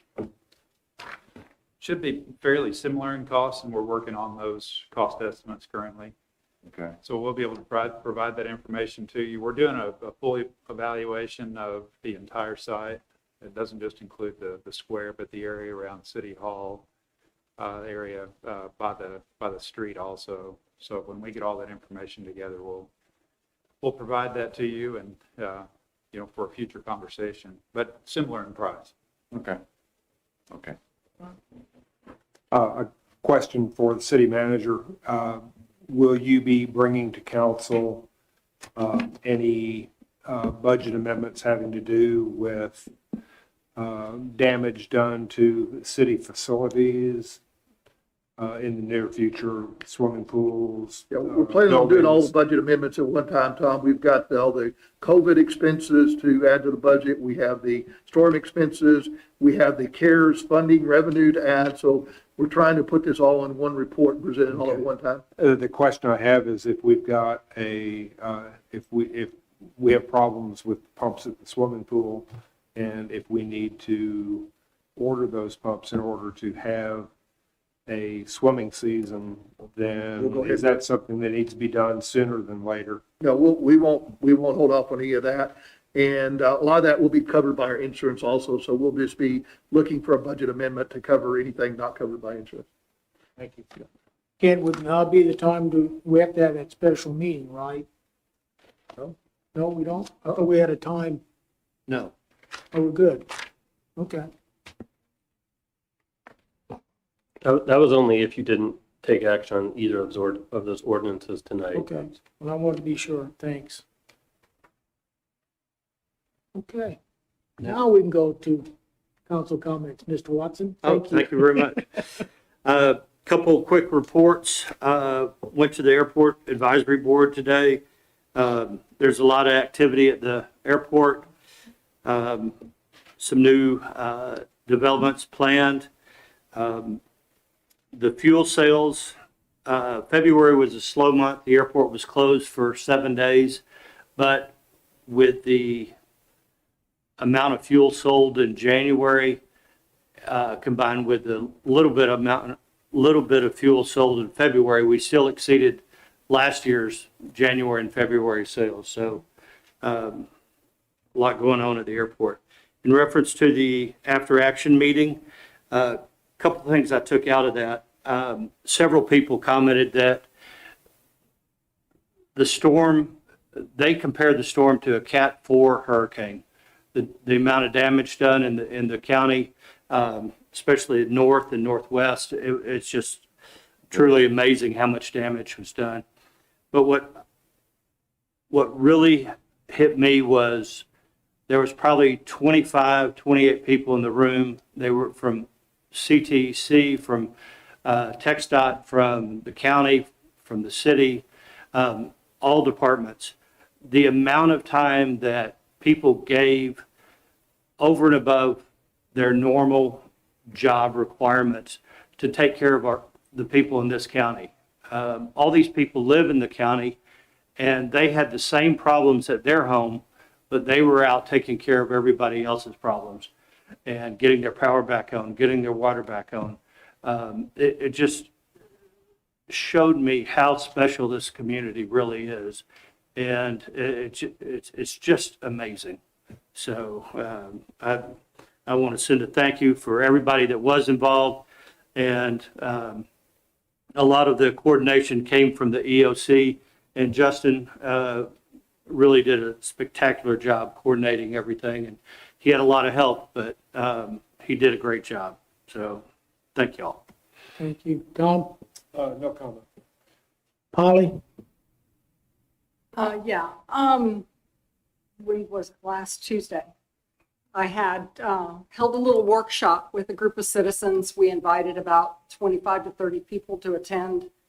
I wanted to thank Gary and Maggie Cleansing for hosting us over at Crossroads in the patio. And the subject was what I called City 101. So basically went through what are the true functions and scope of the city, provided a bunch of information to the people about how to get fundamental information about our city. One of my staff even created a QR code sheet so that they could just snap it with their phone and get right to the data that they needed to get to. A lot of people don't understand the scope and the responsibility of our city government. And I think we need to do more work to educate people on what we actually do, say, versus the state, versus federal, versus the county, versus the ISD. People really don't understand. I think one of the big ahas was informing people of the $1.68 per 100 they pay in taxes. City taxes represents 13%. That's it.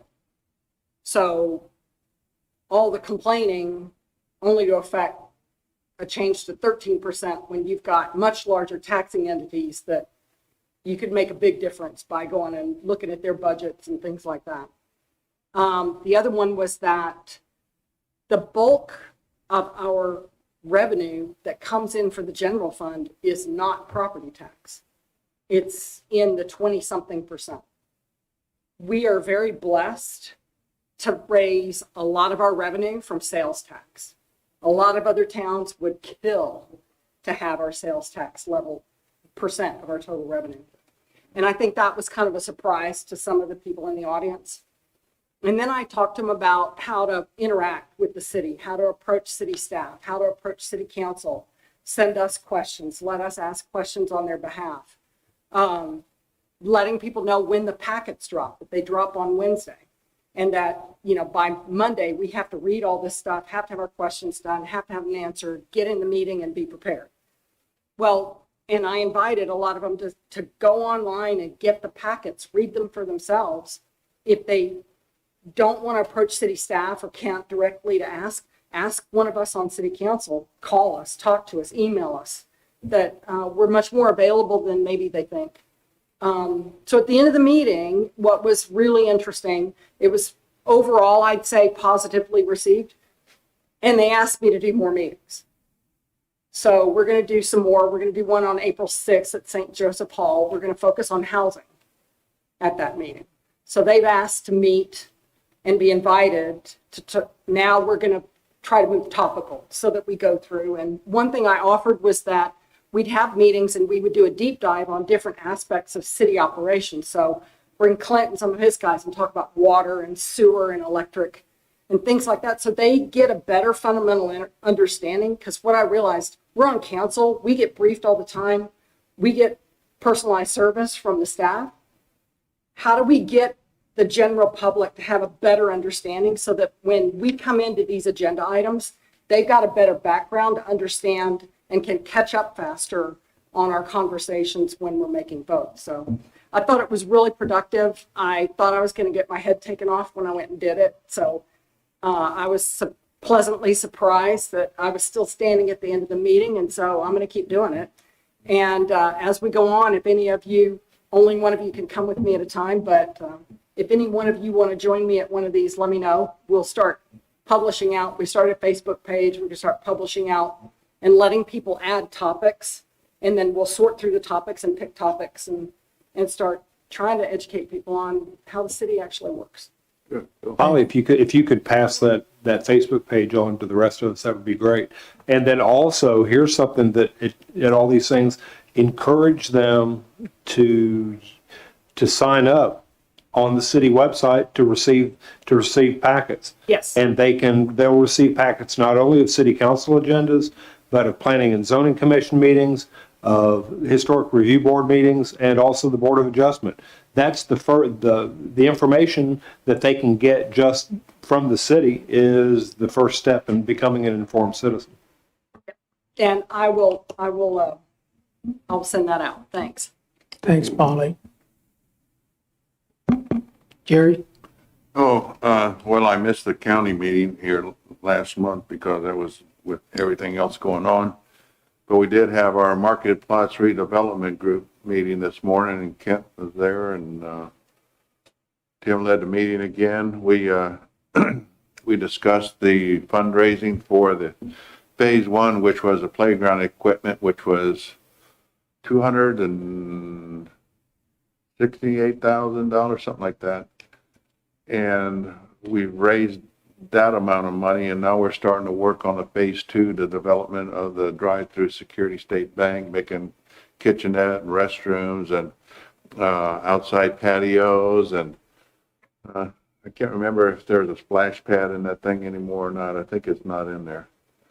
But that whole ticket is right at $900,000. So we the Holden Foundation, it'll be in the paper, has given $150,000 to that phase two, and we have other individuals or organizations that will donate quite a bit of money towards the phase two. So we're still working on that, and we're looking for sponsors to help out. We've separated out different areas like the restroom, the kitchenette, and conference room and things like that, that in case somebody wanted to develop that and put the money for that, then we could put a plaque for them, recognizing them as being the donor for that particular area.